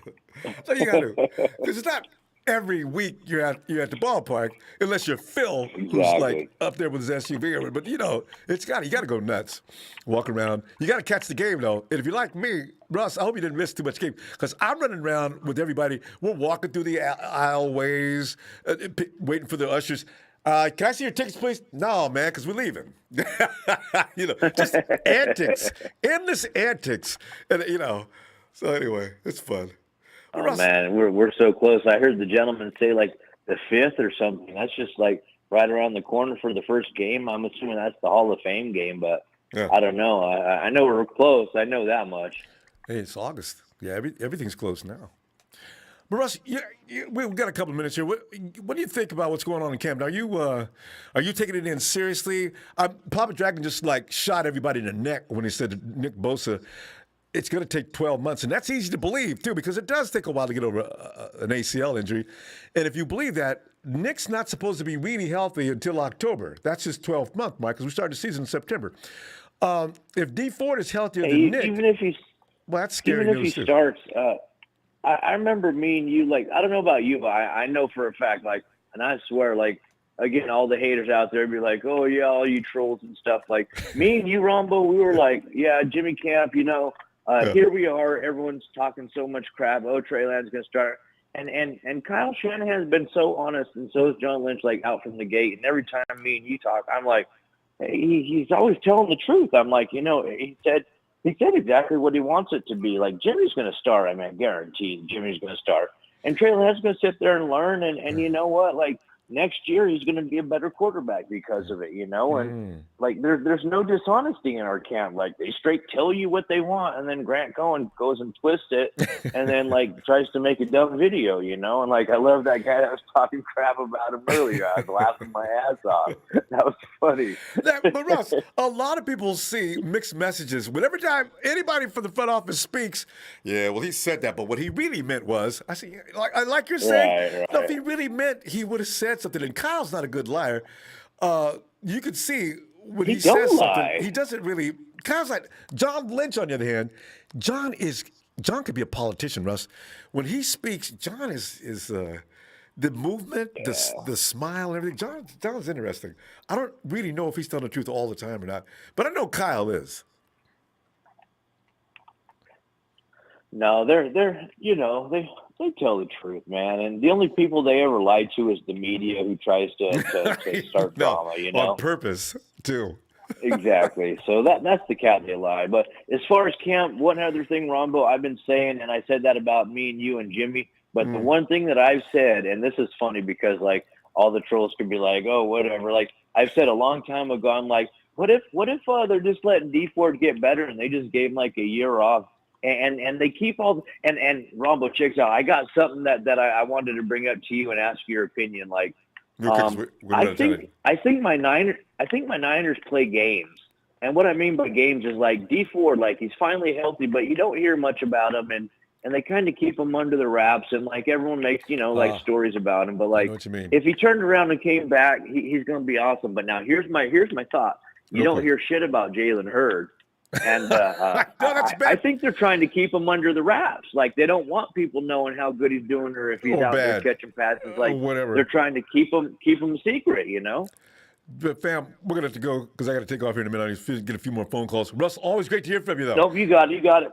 Yeah, see you Wednesday if you get a chance. Talk to you soon in a couple of days, big dog. All right, looking forward. All right, Russell. Later, Ronbo. Later. And here he is. Another team member. It is Shay.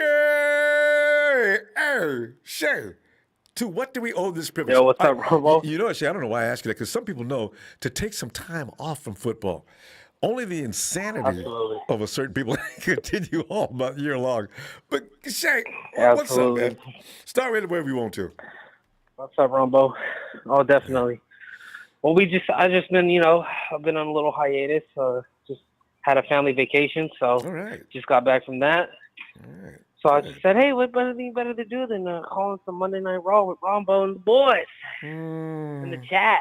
Love to hear it. So, I just first things realized first, a vacation. I just realized what you said. When Shay says he went on vacation, that's not something we've been able to do. Shay, I'm delighted to hear that. Now that I think about it. Go ahead. Oh yeah, Ron. We went to Utah for like this family event.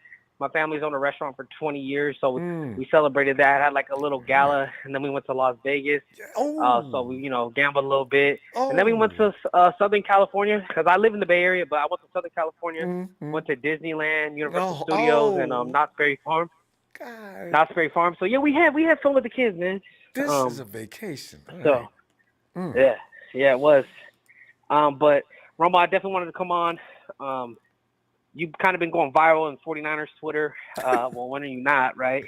As you're Jimmy G fan. But the Michael Miller dude, I just wanted to say what a clown that guy is.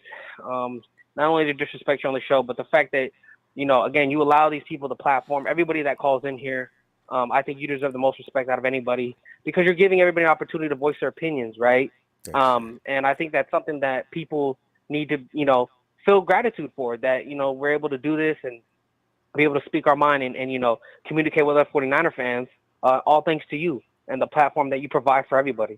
So with that being said, though, Ronbo, hey, listen, I know my brother Lee called in earlier. I agree with him. Listen, Trey's going to start when he starts, whenever people feel like whenever the QB coach, Scagarello, and Kyle feel, he's ready to make the leap, they will. But right now, like I said, I think this is Jimmy's ship to pilot, and he'll pilot for as long as, until Trey takes the helm. So I think there's nothing to worry about there. I do want to talk about, we signed Jordan Matthews a week ago. I just want to talk about the X factor that I think Jordan Matthews could actually potentially bring if he even makes the team. I know it might be a long shot, but I do think he could be that Jordan Reed-esque type role. Because remember, he's a former wide receiver, but yes, he gained some pounds, put on some muscle, and is now converted to a tight end. But he still has that good route running ability. And in sub packages, when he's playing against a linebacker, I think he could beat the one-on-one. So I think that's something to look forward to. A little nice weapon to throw out there.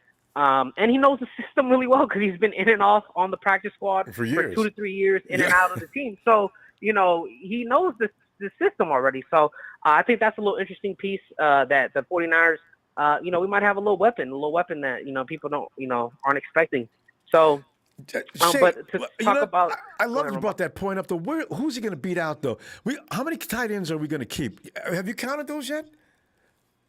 No, I haven't, Ronbo. I mean, I remember I was talking to somebody over on Twitter about the DN situation, when Willis got suspended. But I was just there was a guy that I said I only looked up on the depth chart. And I was like, he's probably not going to make it. And then literally the next day he gets cut. So I haven't seen the full depth chart for the tight ends. We'll see, obviously we'll obviously see as it gets closer to the final deadline and the, start of the new season. We'll see who makes it. I have to look at it. I know Charlie Warner will probably make it, maybe Dwelly. But I'm thinking they might keep 4 tight ends because again, we get an extra 2 to 3 roster spots this year because of COVID. So it's interesting to see. Also, too, Ronbo, you could keep guys on and off IR depth chart this year. So I wouldn't be surprised to see all these IR pickup swaps and be like, oh, is this guy injured? He might not be injured. Or he might have a little injury that he can play through. But because you get that allotted IR spot without having to send guys down on the practice squad or whatever, you can bring guys up and down because of COVID and stuff. We might see that a lot. So depending on whatever Kyle feels like going into that Sunday, with whatever game plan he feels, he might add an extra tight end, might send one down and swap him for an extra guard or a tackle or whatever his plan is, right? So I think that we could potentially have 4. Kittle, Warner, Charlie Warner, Dwelly, and maybe Jordan Matthews. That's possibly what I'm looking at. I'm trying to think of who other, but Peterson. Yeah, I don't think he's going to beat anybody out. But I like that you pointed that out. It's interesting. He has. How tall is Jordan Matthews is 6'3". He's all 6'3". Okay. He's all 6'3". So he's a little on the shorter side, but I think that wide receiver mold that he still has and converting into a tight end, I think that's going to benefit him a lot. especially in the passing situations. Definitely not in no running situations, but as far as passing. But I know we're going to pull up Ronbo, but for Trey Lance, I'm just saying, hey, guys, everybody, I'm going to put a lot of stock into the preseason this year because this is going to be the most talent he's played, right? This is going to be guys that have been NFL ready, not D2. These guys are guys coming from top collegiate colleges. You know, some of the first-round draft picks will be playing. So he's going to get some really good scout looks on defense. So it's going to be really interesting to see how Trey Lance does. I know he looks good in camp right now, but, you know, with the pants on, it's going to be a completely different story. So I'm excited though, Ronbo. We looking good. And I know Papa talked about Bosa, you know, with inflammation. Let's just, you know, day to day, hopefully the medical staff can keep that thing under wraps. And then real quick, I know Dee Ford, hey, Ronbo, listen. Everybody's happy about Dee Ford. I'm happy too, but I gotta, you know, temper your expectations. I gotta, yeah. When I see it, I'll believe it, right? When I see it, I'll believe it, right? So that's, you know, when he starts week 1 and he plays and he gets a sack or he's out there pressuring, okay, hey, we might have something. He might be back. So, but shout out to my team, guys, as always, and you have a good night, brother Ronbo. I'm back, man. Love y'all. All right, Ronbo. Delighted. Take it easy, brother. Love you back. Great to hear you back too. All right, night, fam. Oh, man. The vibe just different this year, Joe Tess. I just realized, Joe Tess, I haven't seen you in a long time, and I always had problems as I was pronouncing your name correctly or not. and Vernon Freeman says, your show is a 49ers fans group therapy. It says, we are family. We are family in the end. And thank you for the opportunity to share and come together. Vernon, I will never get so, I'm like Teflon. It's going to slip off. Now, I may immediately get impact, and I might respond, because where I'm from, we used to get into a lot of spats. People used to get crazy. Wolf tickets was being sold, and butts was getting beat. But I've grown up past that stuff now, and I know it's better.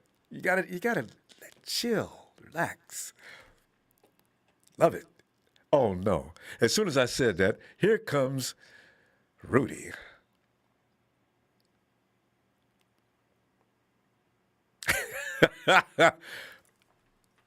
Rudy, I'm gonna count to 10. No. I'm gonna count to 5 and give you that much time to get here, or I'm gonna have to go. 5, 12, 3, 2, 1. Okay. Hey, that is Tommy Huxley. Seahawk Rules is the only kid to fail preschool. This is where we're having the most fun, when people start putting up things like that where everybody can see it. Seahawks Rules. Hey, it's Raul. Hey, what's up, Ronbo? Raul, man, we're just checking out this last day before we get into the serious business of putting on the pads. And, it's... what are you thinking, man? Because, today, you know what happened during the course of the day. I think the scariest thing is, though, no matter what happened today, Papa Dragon's little bit, and he had to say, I got this from a very close inside source. Dee Ford is actually healthier than Nick Bosa, which all of a sudden, I thought was high. I just came sobered up real quick. I didn't even hear about that. And Jalen Hurd may start on the PUP list? Oh, no. But anyway, what are you thinking? I'm glad you brought that up, because I did want to talk about what Papa Dragon said. And no disrespect to Papa Dragon, you know what I mean? I have nothing bad to say about nobody that calls in. Yes. But and I do believe him that somebody did tell him these things. But the only thing I'm going to say is, what do we know about the 49ers? They keep everything close and tight. Yes. I don't think that they would be telling agents these things. And which agent said that? Whose agent is this that says that? And he said, I heard exactly what he said. He said that he knows an agent that spoke to another agent that gave him these. So I could understand. I could see how if it was Nick Bosa's agent or somebody's agent, but why would they release that information? I don't know. It doesn't make sense. Now, the stuff that he said, but don't get me wrong, it's totally believable about Kinlaw's knee. Like, come on now, once you mess up your knee, that's always a risk. It's always Continuous something that problem. can be lingering over your head for the rest of your life. Yeah. Weather changes. Then the Everything Nick bothers Bosa you. thing. I don't know if you've seen. I seen his video. I follow what's his name, the SF Niners on Instagram, and he posted a video of them taking reps.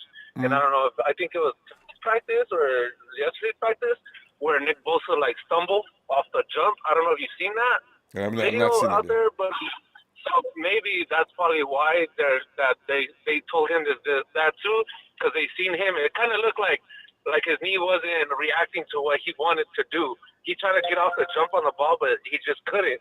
So he didn't even do the rep. You know what I mean? Like he just stopped. But then right after that, like he stayed right there and did the next rep, and he looked good. You know, so I just don't see the agents talking like that about someone's injuries. You know what I mean? Yeah, I agree. Because like you're saying, the 49ers don't let nothing out of the house that they don't want you to hear. Exactly. So Especially the agent. Like, come on now. But it could be true, and it all depends on who the agent is that he's talking about. I just don't know how one agent could get so much information about all those players, though. Well, you know what, though? It sounds like a diagnosis. That sounds like somebody that's in a medical, Yeah, that's what I was going to say. It sounds like somebody that may have medical expertise, and maybe they may have passed along. It takes 12 months to recover from this. It takes 12. I don't know about the pup list thing with Jalen Hurd. Is that being a prediction, or is that something that just comes from medical thinking as well? That's what kind of worries me. I would do Ronbo. Honestly, week 1, I would say Nick Bosa. I would say Dee Ford, because we're playing the Lions, and I know they do got a good, decent O-line. But, give these other players some reps. Give them some reps, let's see what they got. And if we're hurting, if we're in trouble, if we are with the Lions, and damn, we're in trouble for real. But let's see what we got. Let's see what our depth is, Let's see what Samson Ibukum got. Give them a whole game. There's no reason to rush these players coming off of injuries. This is a long season. It's a 17-game season. It's not a sprint. It's a marathon. You're right, though. We got depth. We don't have to force those guys on the field right away, especially in week 1. Yeah. I like that thinking. The 49ers might think that way, too. I would even put in Ambry Thomas on the other side just for fun. Just to see what he got. And Deommodore Lenore, too. And especially if the game gets out of hand, I see no reason why not to put them in and see what they got if we're up by 3 touchdowns, Yes, indeed. Late in the third quarter, bring them in. Everybody. Jimmy, sit your butt down, man. Trey, get in here. That would be fun. Yep. Yeah. That's what I think. Honestly, that's what I believe. We got it. You know what? But I want to say shout out to. Yeah, I know you got to go, Ronbo. I'm sorry. I wanted to ask you another question, but not football related. It's about pizza. I was going to say, what kind of toppings do you like on your pizza? Yeah, what toppings do you like? Hey, Ralph, I'm one of the few guys that does like anchovies, and I love olives and mushrooms and sausage. Oh, you get that combination there. Give me a little added cheese, and don't hold back on the sauce. I'm as happy as. I'm happy as 3 people, man. I'm telling you, man. I love that so much. I love all toppings, too. Yeah, I've heard you talk about pizza before, so I know you are a pizza fan. I just got some pizza for the kiddos. Headed home right now, All right. What kind you got? Shout out to you, production. I just got a pepperoni. They love pepperoni. They don't want anything else on it. You can't lose the pepperoni, they're happy with that. I love everything, I love all kinds of food. I just want to give a shout out to you, production. Hit them likes, and shout out to everybody else who's calling in. TNT fan, Denise, everybody. All right. I love hearing this show. Shout out to everybody. Thank you guys for being involved and letting me be a part of it too. All right, Ronbo. Have a good night. You too. Enjoy that pizza that evening. All right. Night, fam. Trust me, I will. Thank you. Bye. Hey, Derek. Oh, cutie. No. You know what? Pineapple on the pizza is... Ronbo. Not bad, but I can say... Derek, do you like pineapple on your pizza? Hey, man. Oh yeah, Ronbo. I like anchovies too, man. I don't discriminate. I'll try pizza, especially when it comes to pizza, Ronbo. I'll try it at least once, Anchovy and pepperoni. Oh, yeah. That's why I rhyme. Come on. Tell you, is it safe to come in tonight, Ronbo? Yeah, a little bit. We got guards at the door, and Man, y'all were in here like gangs in New York last night, Ronbo. I'm gonna stay outside today. No. We have those breakouts on occasion, especially this time of year. I don't know why that's, but it's the thing is, I know we're limited tonight, Ron, but I'm going to make this real short and sweet. Go ahead. The reason I think I told you this before that I back Jimmy is because a lot of people don't like him. And I never felt like he got a fair shake. So somebody's got to be on the man's side. The O-line was suspect. The receivers were suspect, and it's just like, what did you want him to do? Then he had to come in and learn a new system, and he's basically a rookie. Did anybody ever stop to think that Shanahan took the ball out of his hands in the playoffs in 2019 because he had never been there before? Nobody thought about that, right? And if they did, if anybody said anything, it'd be called an excuse. I know it's excuses. Yeah, I know. But anyways, Ronbo, I know our team's looking really good right now. I'm hoping Hurd can show up. I'm a little worried about Nick Bosa, but we do have depth, thank God. We have some pretty solid depth, but we need him sooner than later.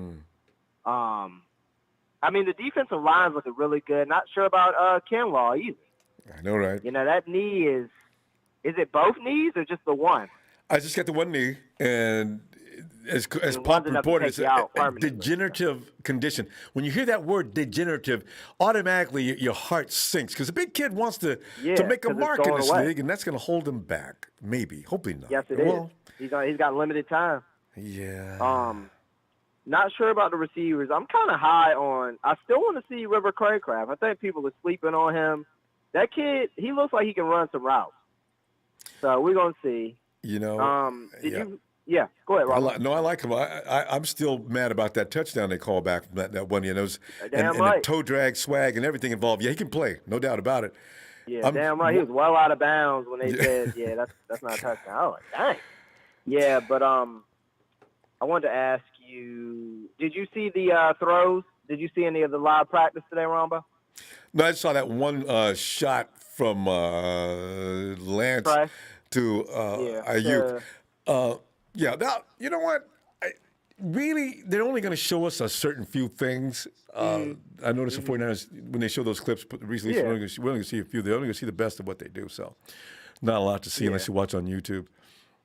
Yeah. But I mean, Jimmy, no, they had them rolling out and stuff. I saw some about an hour, 2 hours ago. I just came across it on YouTube. I think it was Grant taking. He was the one behind the camera. I don't really care about the rest, but it was silent. Yeah. But yeah, Jimmy was keeping up, man. They had him passing downfield and everything, rolling out and throwing downfield. So I've heard that on several different occasions. I mean, you know, I'm a fan of the team. You know, I don't hate these people out like Jimmy Buses cut their tires or something. Some of these people are coming at you. It's just ridiculous. Yeah. I mean, this is supposed to be a place where we come to just, you know, chill and talk nine. Because if you read the reports, you don't have to hate them.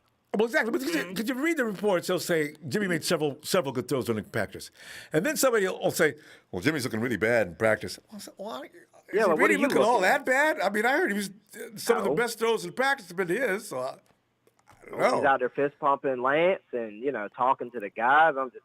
There's more to the team than the quarterback, though, and we're gonna find that out when season starts, and we're hurting. So, yeah, exactly. Yeah. Not sure about cornerbacks either, but there's a lot to talk about other than the quarterback situation, Ronbo. But you're like Jordan Mack, the guy that's coming in here that's going to switch from wide receiver. Shay just brought that up, and that's kind of intriguing because anytime you get a he's guy to get big. He looks big. He is. He's 6'3". So I like it. I didn't know how tall he was, but he's tall. That could be them trying to take some off of George to keep him healthy. Hey, George needs a running mate. That's why I wanted Kyle Pitts. Everybody said, man, we need a quarterback. I mean, I know, but I still wish we could have got a generational talent like Kyle Pitts. Yeah. If I put him next to George, I think anybody, even CJ, could quarterback that team. You know? So that's why it's good. That's why it was always a fun. I know we didn't have a good quarterback situation. I'm going to get out of here, Ronbo. But don't pretend like he had the best receivers. And, the offense, we were always – and I'm wondering, do you think they were picking defense to help Salah out because of the defense looked worse when they got there than the offense?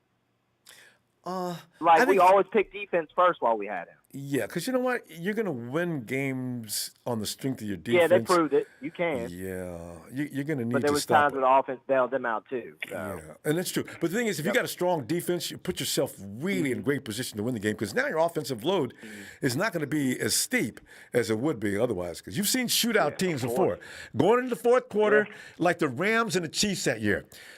They scored 100 points between the both of them. What was the final score? 50-something to 40-something? Is anybody going to play any defense today? You don't want to get into those shootouts because you're going to lose most of them. No, you don't. Yeah, no, you don't. But keep this thing rolling, Ronbo. I just wanted to stop by, man. Appreciate love you. the show, Ronbo. All right. Peace and love, like Ellis says. Ellis All right. He's the Later, purveyor Ronbo. of peace and love. Night, fam. Oh, yes, he is. All right, peace. Derek. Have a great night. night. Now. Night. Oh, God. Hey, Rudy. Ronbo. Rudy, I saw How your you name up doing? there, but I couldn't believe it's Rudy. It is Rudy. Hey, how you doing? Doing it good. I'm just sitting back here and waiting for this season to get started. We got to go through this particular time, and laughing at you sending me them tweets with your quarterback trying to pat. Oh, what'd yeah, you say? I think He's been doing that longer than I put Mahomes. Yeah, he's been doing it for a long time. I didn't know. I'm not a Lions fan, so I didn't. I knew he was good, but I didn't follow him. Yeah. But he's been good. But we'll see what he does with us. I don't care about that. But I wanted to tell you, Ronbo. Yeah. I think that Niner fan Mike Miller had his hat on a little too tight last night, and I'm sorry you had to go through that. That happens. But stick by your guy, Ronbo. You're the bar when it comes to shows on YouTube or anything else. You're a Niner fan, and you have the best show out of anybody. And thanks. But anyway, I just wanted to come in, Ronbo. I saw that, and I was like, well, this guy, no, he's not doing that to my guy, Ronbo. He needs to loosen up that strap in the back of his hat a little bit and a little tight on him. And but anyway, as a neutral observer, Rudy, I don't know if I call you a neutral observer, but okay, go ahead. Well, I'm going to say it this way. Trey has the skill set and tools. Let him do it when the pads are on and it's real game time, and then start asking, okay, well, when is he going to come in? Give him a chance to learn. And if Jimmy's out there, that's the time to make mistakes. Now, look at Stafford and Wolford both threw picks to Ramsey the last couple of days. It's because they're trying stuff. They're seeing what they can get away with. They're learning everything. Rudy, I'll bet you 90% of the QBs around the league have thrown a pick. It's not a big deal. We blow it all out of proportion. You know what? God, and making complete judgments. It don't matter. It don't matter. It don't matter. But yeah, so we lost a couple guys to injury already. One guy had wrist surgery, rookies. Another guy punched the ball out, and he messed up his Robert Rochelle, the guy I sent you the video. He'll be back. They both have casts on probably. And then today, Stafford banged his finger on a helmet. And how bad is it? But McVay, he'll be okay. But we'll probably put him in bubble wrap and put Wolford out there for the rest of the time being. I was hoping he was going to go out there against the Cowgirls in Oxnard because I was going to go out there and have some live streams out there. But I forgot about the Cowboys coming to LA every year. Yeah. Do you guys scrimmage them when they come out every year? Yeah, Donna goes out. Yeah, Donna goes out there and throws two Cowgirl linemen aside, and then throws Zeke, and then Ramsey picks off Dak like he does in the game. But yeah, I hate that they come to California. They know that California is better than Texas and Dallas. So I hate that. I don't understand that they come all the way to LA. It's just as hot. If they're looking for warm weather, it's just as hot in Texas right now as it is in Cali. Yeah. So I don't understand why they do that. Maybe less distraction. But yeah, well, it's because there was no team here for over 20 years. The Chargers were here, but really, seriously, there's no team over there. So the Cowboys got their little niche in there, and But anyway, yeah, and then my Lakers, Ronbo, we're going to be the graybeard champions, I guess. We got all these old guys. So yeah, Rudy, there's one thing we share. I'm still a Laker fan, but you know what? Picking up Mr. Triple Double, that might work. Actually, we'll see. I like him. He's passionate. LeBron needs to take a break. AD needs to figure out yoga classes, and he's supposed to be the young guy and take the load off, and he was the guy that was hurt last year. Anthony Davis. So anyway, at least we got that first chip, and but I'm looking for big things. But anyway, I love your show, Ronbo. You're the man. You're my Niner brother, and just keep your head up. You guys deserve, as a Niner fan base, to have one season where everybody's healthy, and see what you could do. Because injuries suck. Take it from me. we go out there with golf in the headlights, deer in the headlights, and we can't do anything because Gurley's hurt and Cup's not playing, and we have to rely on a young quarterback because of injuries. Yeah. You guys deserve to have one season where everybody's together, and you guys can see what you could do then. Because you guys were 2019. You guys had that season. You guys had that season, and the referees took it away from you. So, but anyway, all right, Ronbo, you have a good one, man. I love you, my Niner brother. All right, appreciate that, Rudy. Thank you so much, and good luck to you. All right. Thank you, man. Okay, good night. Have a great night. Oh, yeah. See, Tommy and Joseph Smiley and Don Berg, you could learn some things about manners as well. See, Rudy's not a 49er fan. Look how he talks, see? Can you believe I'm using Rudy as a good example? Hey, Rick! What's going on, sir? Rick, man, you sit back here. It's like the night before the pads get put on. And you know what? The biggest news of the day, though, because really we didn't hear anything unusual as far as offense and defense. I think the biggest news of the day is that Dee Ford joined. They said Jalen Hurd joined. Also, Nick Bosa came out. But we hear these things like Javon Kinlaw's knee is a degenerative condition that he's going to have maintenance done on each and every year, and his time is limited. That bothers me. And then when Papa Dragon says, put it this way, Dee Ford's in better shape than Nick is right now. See, that is scary. Hopefully, whatever information Pop got was from somebody who's just messing with Papa Dragon. You know what I mean? Right. Pop list for Jalen Hurd? No! Baby. Anyway, Rick, what's on your mind? Go ahead. Honestly, Ronbo, what I would like to say first is we as a Niners fan base, we have to stop being weird. And what I mean is this. Just because you like Jimmy G and I don't like Jimmy G doesn't mean that we're all Niner fans. Yeah. We're all Niner fans. And so we have to stop with, well, if you don't support my guy, you're no longer a Niner fan, because everybody invests their time, their energy, and probably their money into supporting the Niners.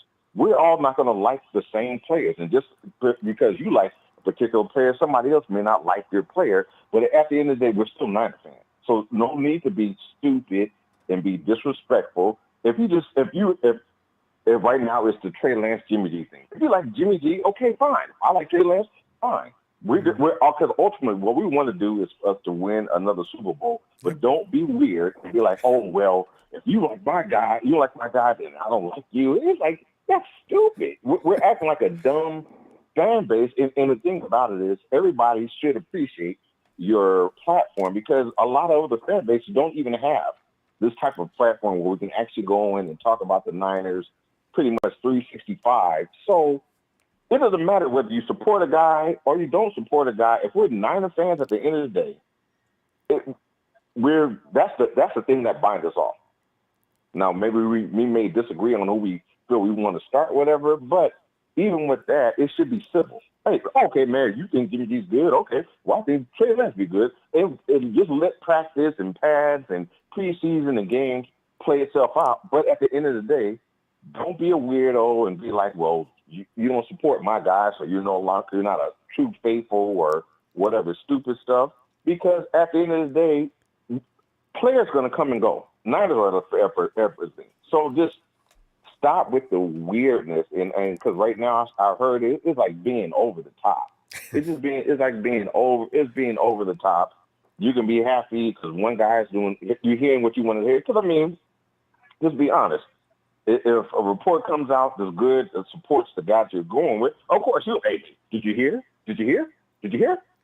And if it doesn't, then you're like, well, that was whatever. But I mean, it works both ways. But ultimately, we want the Niners to win a Super Bowl. It's been since '94. Since '94. We don't have Merton Hanks. We don't have Eric Davis. We don't have Steve Young. We don't have Ricky Water. We don't have Deion Sanders. We don't have John Taylor. We don't have Brett Jones. We don't have any of those guys. So we have a new regime. So come on. Let's get back to us being Niner faithful. Niner Empire, let's get back to that. If your guy is doing well or not doing well, I'll be like, man, well, look, I hope they get better for the betterment of the team. if Jimmy G and Trey Lance are battling and it makes them get better and ultimately helps the Niners win, that's the biggest thing. That's the biggest thing of all, because it's don't be weird and be like, well, I hope your guy fails so my guy can shine, or your guy gets hurt so my guy. No, Rick, one question. That's it. I'm curious though. Have you ever saw anybody on our team that you hated to the point that you made it a point to let everybody know you hated them? I'm trying to think. I'll tell you the one person I did not like, and that was Jose Cortez. You know why I didn't like him? Because I went to a game a long time ago. They played the Niners played the Chargers in Qualcomm back when they were the San Diego Chargers, and this joker here missed 2 or 3 of them.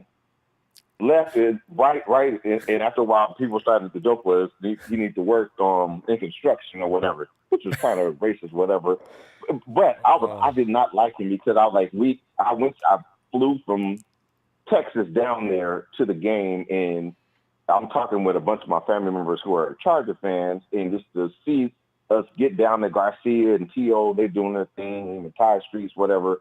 But we lose a game because he missed 2 or 3 stupid different field goals, the opportunity to win the game. I didn't like him, but I mean, even with that, it wasn't like it was a general like hate to the point where I associate. If you like him, then I hate you in association with him, and I think that's where it's coming from. It's like, look, if you don't like Jimmy G, that's fine, but don't attack it to the point where, okay, if you like Jimmy G, well then I don't like you too because you like Jimmy G. That's going over the top. That's over the top. Yeah. That's over the top. You're like, okay, well, cool. I don't like him particularly, but hey, he's on the Niners team, so if he's playing, I'm gonna ride with him. It's very wholesome thoughts. I really like that. Usually where the arguments get started is when somebody gives you some information you don't agree with, and this is pretty much what happens all the time, and then you show them the alternative to what you heard and what they heard, and usually that's when things get out of hand, and the other person, whoever's losing, will tap out, maybe, but not usually. They'll come up with something else, and then that's when the vulgarity and all the other madness gets started. So, it's a natural progression when people are talking sports. Just tell them. I know. Just tell them, hey, dude, chill out. Don't be weird. We're not a weirdo fan base. We're not the Cowboys or the Rams or the Raiders or anything. All right, Rick. We got to go because the thing is, hey, man, it's going to continue no matter what. So, but I'm glad you addressed it. All right, fam. We'll be back Wednesday. All right. Niner Faithful, Niner Empire, hey, Niners for life, man. There you go. That's the way it's supposed to be. Night, Rick. Yeah. It's funny we're having, in the aftermath of yesterday's madness, we're having a conversation about it the next day. And Ellis is always the man who can actually see through the fog without a flashlight into the darkness and say, hey, can we please chill out, Ellis? Go ahead, Ellis. Ellis may be tied up with the kids, though. Yeah. Hey, Jamel. Hey, Ronbo, how you doing, man? Jamel. Hey, you got my note I sent back to you, man. That handsome young man of yours. Jamel. Yeah. Hey, you can answer my question. How tall is your son? He looks like he's kind of big. Oh, you know what? Just like me, I was big for my age as well. I got to ask him how tall is he, but I was tall and big for my age too, so I'm not sure. I'm 6'3" when I was on my feet, and so JJ's gonna be tall. Yeah. JJ's gonna be tall too. Because so, he's 13, and so he's 13. He's 13 and an honor student. All right. So that's you need that first. And if you want to play ball or anything like that, you got dual weaponry. I'm a good athlete. Oh yeah, because he's athletic too. Yes. All right. Yep, he is. Well, Jamel, the 49ers are now looking at, and Papa Dragon, don't call in no more with that. Papa Dragon called in and enlightened us on some things that sound like they're very, very possibly said he got it from an agent who gave him the agent from an agent. You got Nick Bosa is probably not as healthy as we wish he would be. Anytime you say that Dee Ford is healthier than Nick, you need to get worried. And then you got PUP list for Jalen Hurd looking dead ahead. Javon Kinlaw's got a degenerative condition going on in his knee. We kind of knew that in the back of our minds, but we all don't want to think about that because we want his big self out there on the field, right? So, right. Oh, I don't know. I just hope some of it's not Well, accurate. Ronbo, you know what, man? I didn't get a chance to see the practice today, but I was just been listening to all the drama that's going on in the chat tonight and yesterday, and I was like, am I watching another episode of The Twilight Zone. One Life to Live or One Life to Live? What the deuce going on? And so, hey, Will, cut that out. You know what I'm saying? You're a grown man, dog. We got kids. And I know like little little Jaden, little Brayden, they show more maturity than you did when they called in. So cut that on, dog. Shut up. You know what I mean? So, and then like I said, so keep me abreast, Ronbo. What went on today at practice? Because I didn't get a chance to watch. Yeah, kind of. Let's see. The quarterback situation, which everybody dwells on. Jimmy had a second day of Fred Warner. Fred Warner's all over Jimmy's butt, which is good because at some point Jimmy's going to start winning that battle, and that means if you can beat Fred, there's not a linebacker in the NFL you can't beat. In fact, I hope Kyle Shanahan made that a focal point. Fred, I want you to be all over Jimmy's butt. Anytime, just bird dog him, do whatever you got to do. I want him to know that there's nobody he can't beat across the middle of the field. As long as you do it, then he'll learn. And then, yesterday he got 2, today he got 1, right? One was today was in the red zone, so it was kind of close. The other one was downfield a little bit more, so Fred read him and picked him off. And so Javon, that was his only screw up today. For the most part, 13 out of 18. He should have been 14 for 18, so he wasn't bad. And then you got the rookie Trey. Trey was typical Trey. He's out there running the ball and doing everything he can do. He's got a lot of talent. And he's got a lot of stuff he's got a lot of weaponry.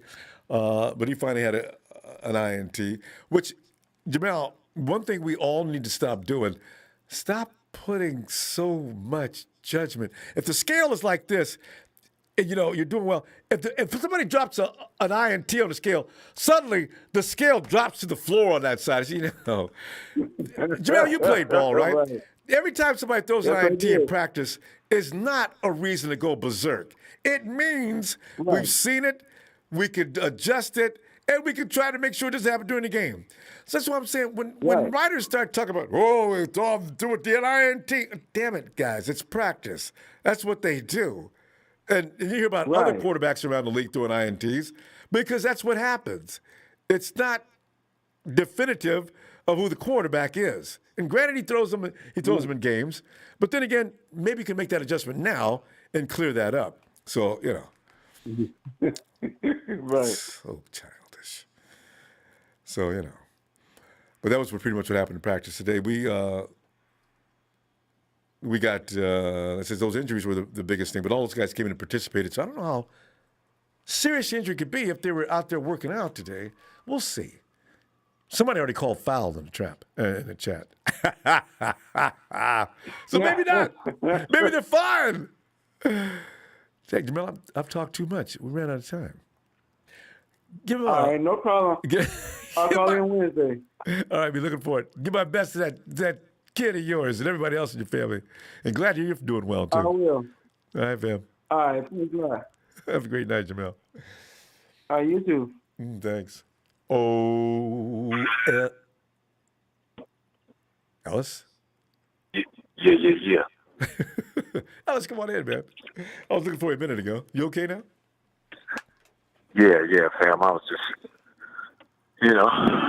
moving and grooving and stuff. I didn't want to, there was a lot of noises. So I was just like, I had my phone in my pocket trying to put my ear to the phone, see when I was in and when I was out. I was hoping I got on before you clocked out for the evening. I know it was coming. Yeah, 'cause you're right. I can't be staying too late tonight, but Ellis, I'll wait for you, man. Come on now. You know, what do you want to add to today? Because, like, you know, practice was what it was, and you know all the things. The exciting thing was that some of the guys that we haven't seen showed up during drills today, and you know. So, what are you thinking? Well, from what I saw earlier, I was able to actually catch, you know, just some of what the Niners had posted for the live, you know, camp and stuff today. So I saw Jalen out there. That was good to see. His Debo's feet is looking really fast and quick. Yeah. He's gonna be Debo's gonna be doing some dirt this year. That boy don't have an injury. You know, we're looking at 1,000-yard minimum, man. I think from Debo Samuel. I'm just saying. I don't know. He's looking real good. But yeah. I saw Tanaloa Hafunga. His feet was looking really fast. He looks really quick. That's going to be exciting to see him, you know, out there too. You know, I know special teams and stuff. You know, he'll be a necessity for what he's all the things he's got to offer. But I'm looking forward to seeing him, getting thrown out there a little bit with the safeties and helping out with Jimmy. Looks like with their injuries, hopefully Jimmy's up for the task. Jimmy, I know you don't really like to play corner all the time, but we know that you're a jack of all trades, and that's why you are who you are, and that's why you were a first round pick. So let's just keep it 100. But again, I'm a little concerned. What's going on with the Bosa thing? See, what's going on with Nick? Was that just hearsay, or are we jumping the gun? Pop brought that in. I don't know. He says it's from an agent. He talked as if it was kind of inside. But Nick, one thing you have to believe, it does take 12 months to recover from an ACL, and actually they say it takes longer than that. But the Bosa is cut from a different cloth. That's That's got to be a minimum.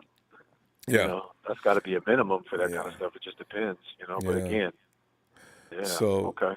Yeah, so that's what we gotta wait and see if that's really accurate or not. Is Nick? Because when he said Dee Ford is probably in healthier shape than Nick, first thing I thought about, oh no. So but Ford is looking healthy. So I don't know. I see D getting off the ball. Mm-hmm. I see D getting D was looking good. Jalen was looking good. Now you said something about him being on the PUP list. Is that, that was prediction by Dragon?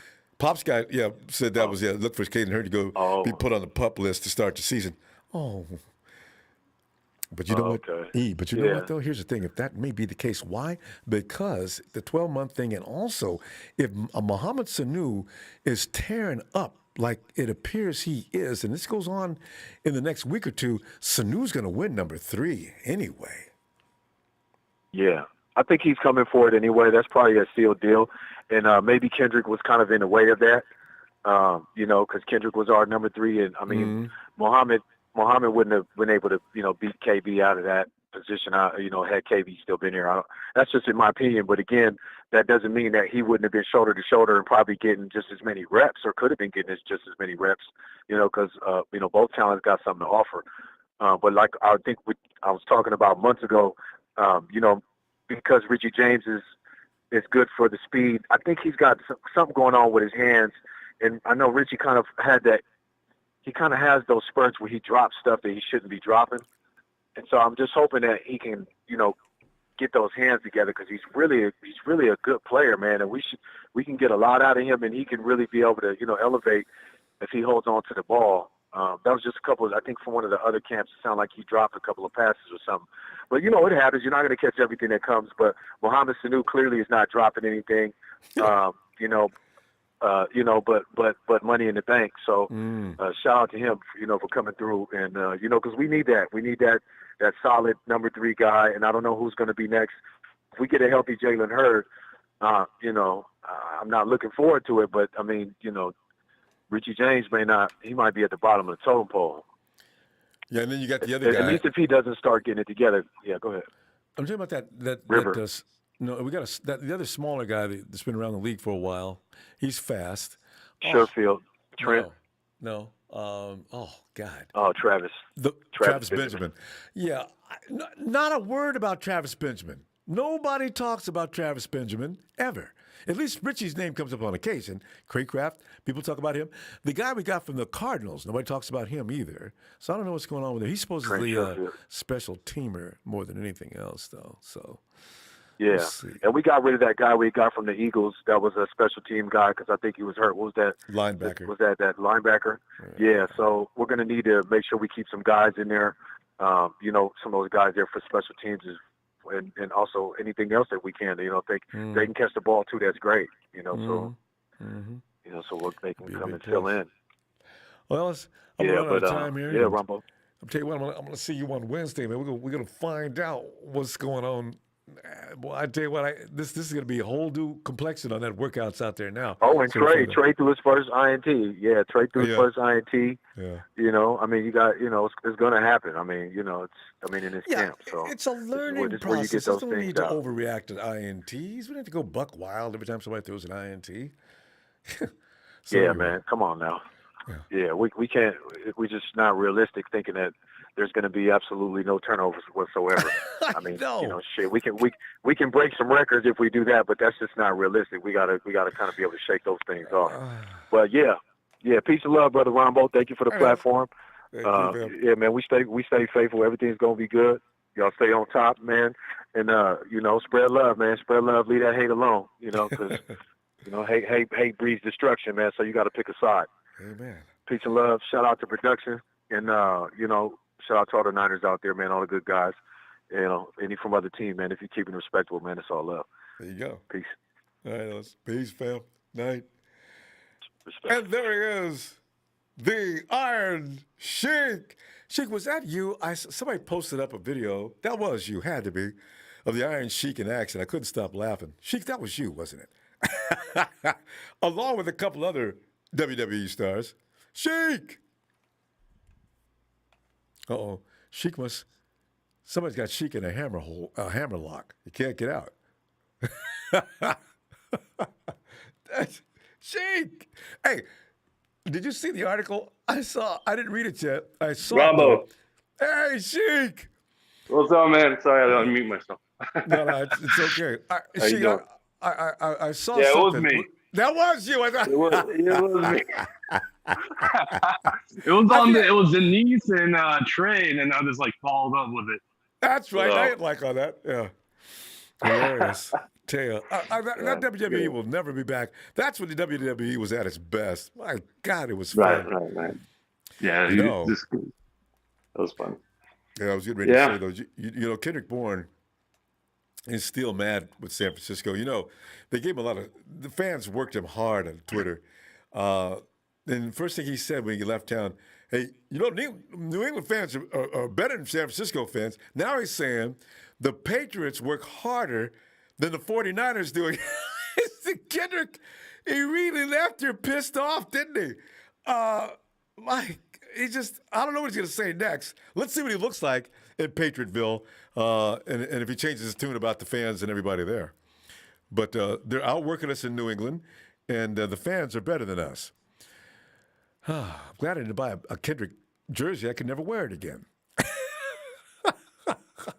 But Sheik, you heard the news. Dee Ford looks healthier than Nick right now, or he is in better shape than Nick right now. Javon Kinlaw's got a degenerative knee. We all probably already knew about his knee. We didn't know how serious it was. He'll require a little cleanup job or something each and every year. And then, of course, you have Jalen Hurd. The PUP awaits him. Some scary stuff. But Dee Ford is playing. Let's see what he looks like.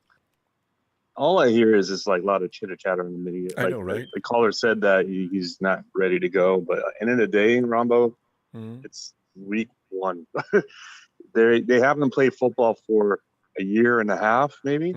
Both, I mean, Dee Ford has been wild. Nick Bosa, you know, doing this thing. He's supposed to come back like late August, maybe week 1. That's when he got hurt. Or was it week 2? I forget. Week one, right? No, week 2. You're right, week 2. Because we were in New York on that miserable turf. Right. That was week 2. Right? Yeah, exactly. So, you know, he's coming early. He just needs to get his feet going. Like he said in his interview, he's not where he needs to be. They're all like that. They haven't played for a long time. So it just takes time. You know, you just can't overwork him because you're going to have setbacks. That's what it is. When you go back, everybody knows that works out. When you go working out, you haven't worked out for a while. It get hurts sore. the next You're like, oh day. damn, like Oh, my the body's not pain. used to this. Yeah. Like, where's this pain coming from? You know? So it is a process. When you have, it's like NFL shape. That's what it is, and it's going to take time. But Nick Bosa looks great. Dee Ford looks great. Kinlaw is doing his thing. You know, but you just need to eat right, work out right, and take your pace. That's why they took those maintenance days off and this and that, because they want to make these guys right. And I don't know why Big Show is calling me twice right now, but Big Show, stop calling me. he's or the Jersey Joe. I don't know what team it is. Talk about Che Martinez and Elijah Mitchell. Who's Che Martinez? Oh, there's somebody in the chat. Okay. Now he's hitting LOL. Okay. But Rom, I just want to say, like, you know, shout out to Denise and all the female callers that come in. Yeah. We all love your time here. But there's a lot of unfaithfulness that calls in this call or just really disrespectful. And then I'm also saying Chad, he's a goofball. A lot of us don't like him. Micah Miller is the one of the delusional fans I ever seen in my life. He said, I'll say this, and you guys are gonna laugh your ass off. He would this is like maybe a couple months ago. He said, trade Fred Warner because Greenlaw is a better player than Fred Warner. Good. He said Lord. that. He said that. So when Michael Miller comes in here, laugh at his ass. He is a delusional fan. All he cares about cutting players. He doesn't look at the long run. So well, you know, I can't stand. He does make when I first met him the first time he called in, he made predictions, and I shuddered for a second, but I didn't react and say anything more. I just let him say it. Yeah. And then yesterday, I think he may have been a little upset because I think somebody in the chat said, didn't he say Mac Jones was going to be drafted? So I said, McCorkle, out of all people. You shouldn't get mad when somebody disagrees with you. It's right. Not like you get mad. And it's fine. You know, we all debate. We all, you know, have fun with it. You know what I'm saying? And like Rudy comes in. Shout out to Rudy. And I'm not going to give him a shout out. He said it right. You come in here and he talks football. These other fan bases, they're like, no, that's not respectful. If you're going to say Ronbo's going to get shut down, actually, Mike Miller, you got shut down because your page has been trash. So, and you know what I'm talking about. You go keep on selling those flowers that you've been doing on your webpage. So, is he selling flowers? He's selling flowers. Okay. I mean, anyway, yeah, we've got to calm. We got to calm down. It's gotten really out of. It gets a little worse every year. Have you noticed that? We go through this to a degree every year, but this year was really the height of them. Just rocking, raging. My God. Yeah, and they think these days are bad. You know, like if you guys were back in the Steve Young and Joe Montana, if this Twitter was around this time, dude, a fan base is going to be going back and forth, fighting with each other because it was bad. You know, like end of the day, Will's my boy. I back him 100%. But you know, he's very passionate guy. That's the type of guy. Yeah, I know that. And so, you know, this thing, you know, I know he did some things that he shouldn't have done, Ronbo. But you know, the thing is, he's very passionate. No. So I've always known that about him. I've always known. You know what? He can be passionate. I just wish he'd just wait, and I'll open the line, and I'll let him come at me because I know him. But just don't interrupt like that and start yelling out obscenities. That's just wrong. Yeah. Just open the line and then yell obscenities at me and do whatever you want to do. Well, how many times have I done that? Every time he calls in, I sit there and I let him shoot me up. I don't fight with him because there's no point in it. Because I know how, like you said, he's a very passionate guy. I'm not interested in fighting with Will. He thinks so, but I'm just trying to say, when somebody else is talking, Will, please don't do that. All right? Your time comes, I'll let you in, and you can cuss me out and do all the things you love to do, and I'll just sit there and listen because I'm not going to fight you back. You know? That's all I ask. And when the day comes, Ronbo, when we win the Super Bowl, everybody will joint hands, and you're like, we did it, high fives all around. Yeah. It'll be fun. But at the end of the day, we just want to win. It's been 25 years. Everybody wants to win. I get it. We're all pissed off. Let's make one goal and win that Super Bowl, and then everybody just understand that. We can relax. But it won't be enough. Sheik, we've got to have number 7 to beat Tom Brady, who's running around saying, yeah, I'm going to run out of fingers in a minute, man. I don't know where I'm going to put the rings. When he does that, that's it for you, Tom. God, Jesus. Anyway. Yeah. But it's pretty much Tampa Bay and Green Bay, Ronbo. Right now, I thought Rodgers was going to be out, but now Green Bay's still in. Back. So those are the main 2 teams. Obviously, Seattle, regardless of their defense, up and down, it's Russell Wilson. Mm-hmm. And the Rams, I'm sorry, Rudy, nobody trusts the Rams. We beat them sweep the last 2 years. Now you have, it's very similar situation, Ronbo. I remember when Drew Brees hit his hand on the helmet. His hand was never good for a while. Yeah. Matthew Stafford has the same injury right now, so that might linger. Sheik, that might linger. Let's don't make me wait for so many days. Get back in here. Always love talking to you. I will. Wednesday? Yeah, should be on here. Back Wednesday. All right, fam. Yeah, I'll be here. Shout out to you, sir. Shout out to production. Shout out to TNT. Shout out to the True Faithfuls. Shout out to all my boys, TNT. And hit that like for Ronbo Sports and go Niners. Let's go. Thanks, fam. Talk to you later. Later, bro. And there it is, fam. I gotta go. I know what you're thinking. Ronbo, the pizza's getting cold and you're gonna leave us hanging. No, I really am. I gotta go. It's serious. And I'll see you Wednesday. I won't be able to make tomorrow, but we'll be back Wednesday. And fam, all right, thanks for the contributions as usual, fam. And those likes, I love me some likes.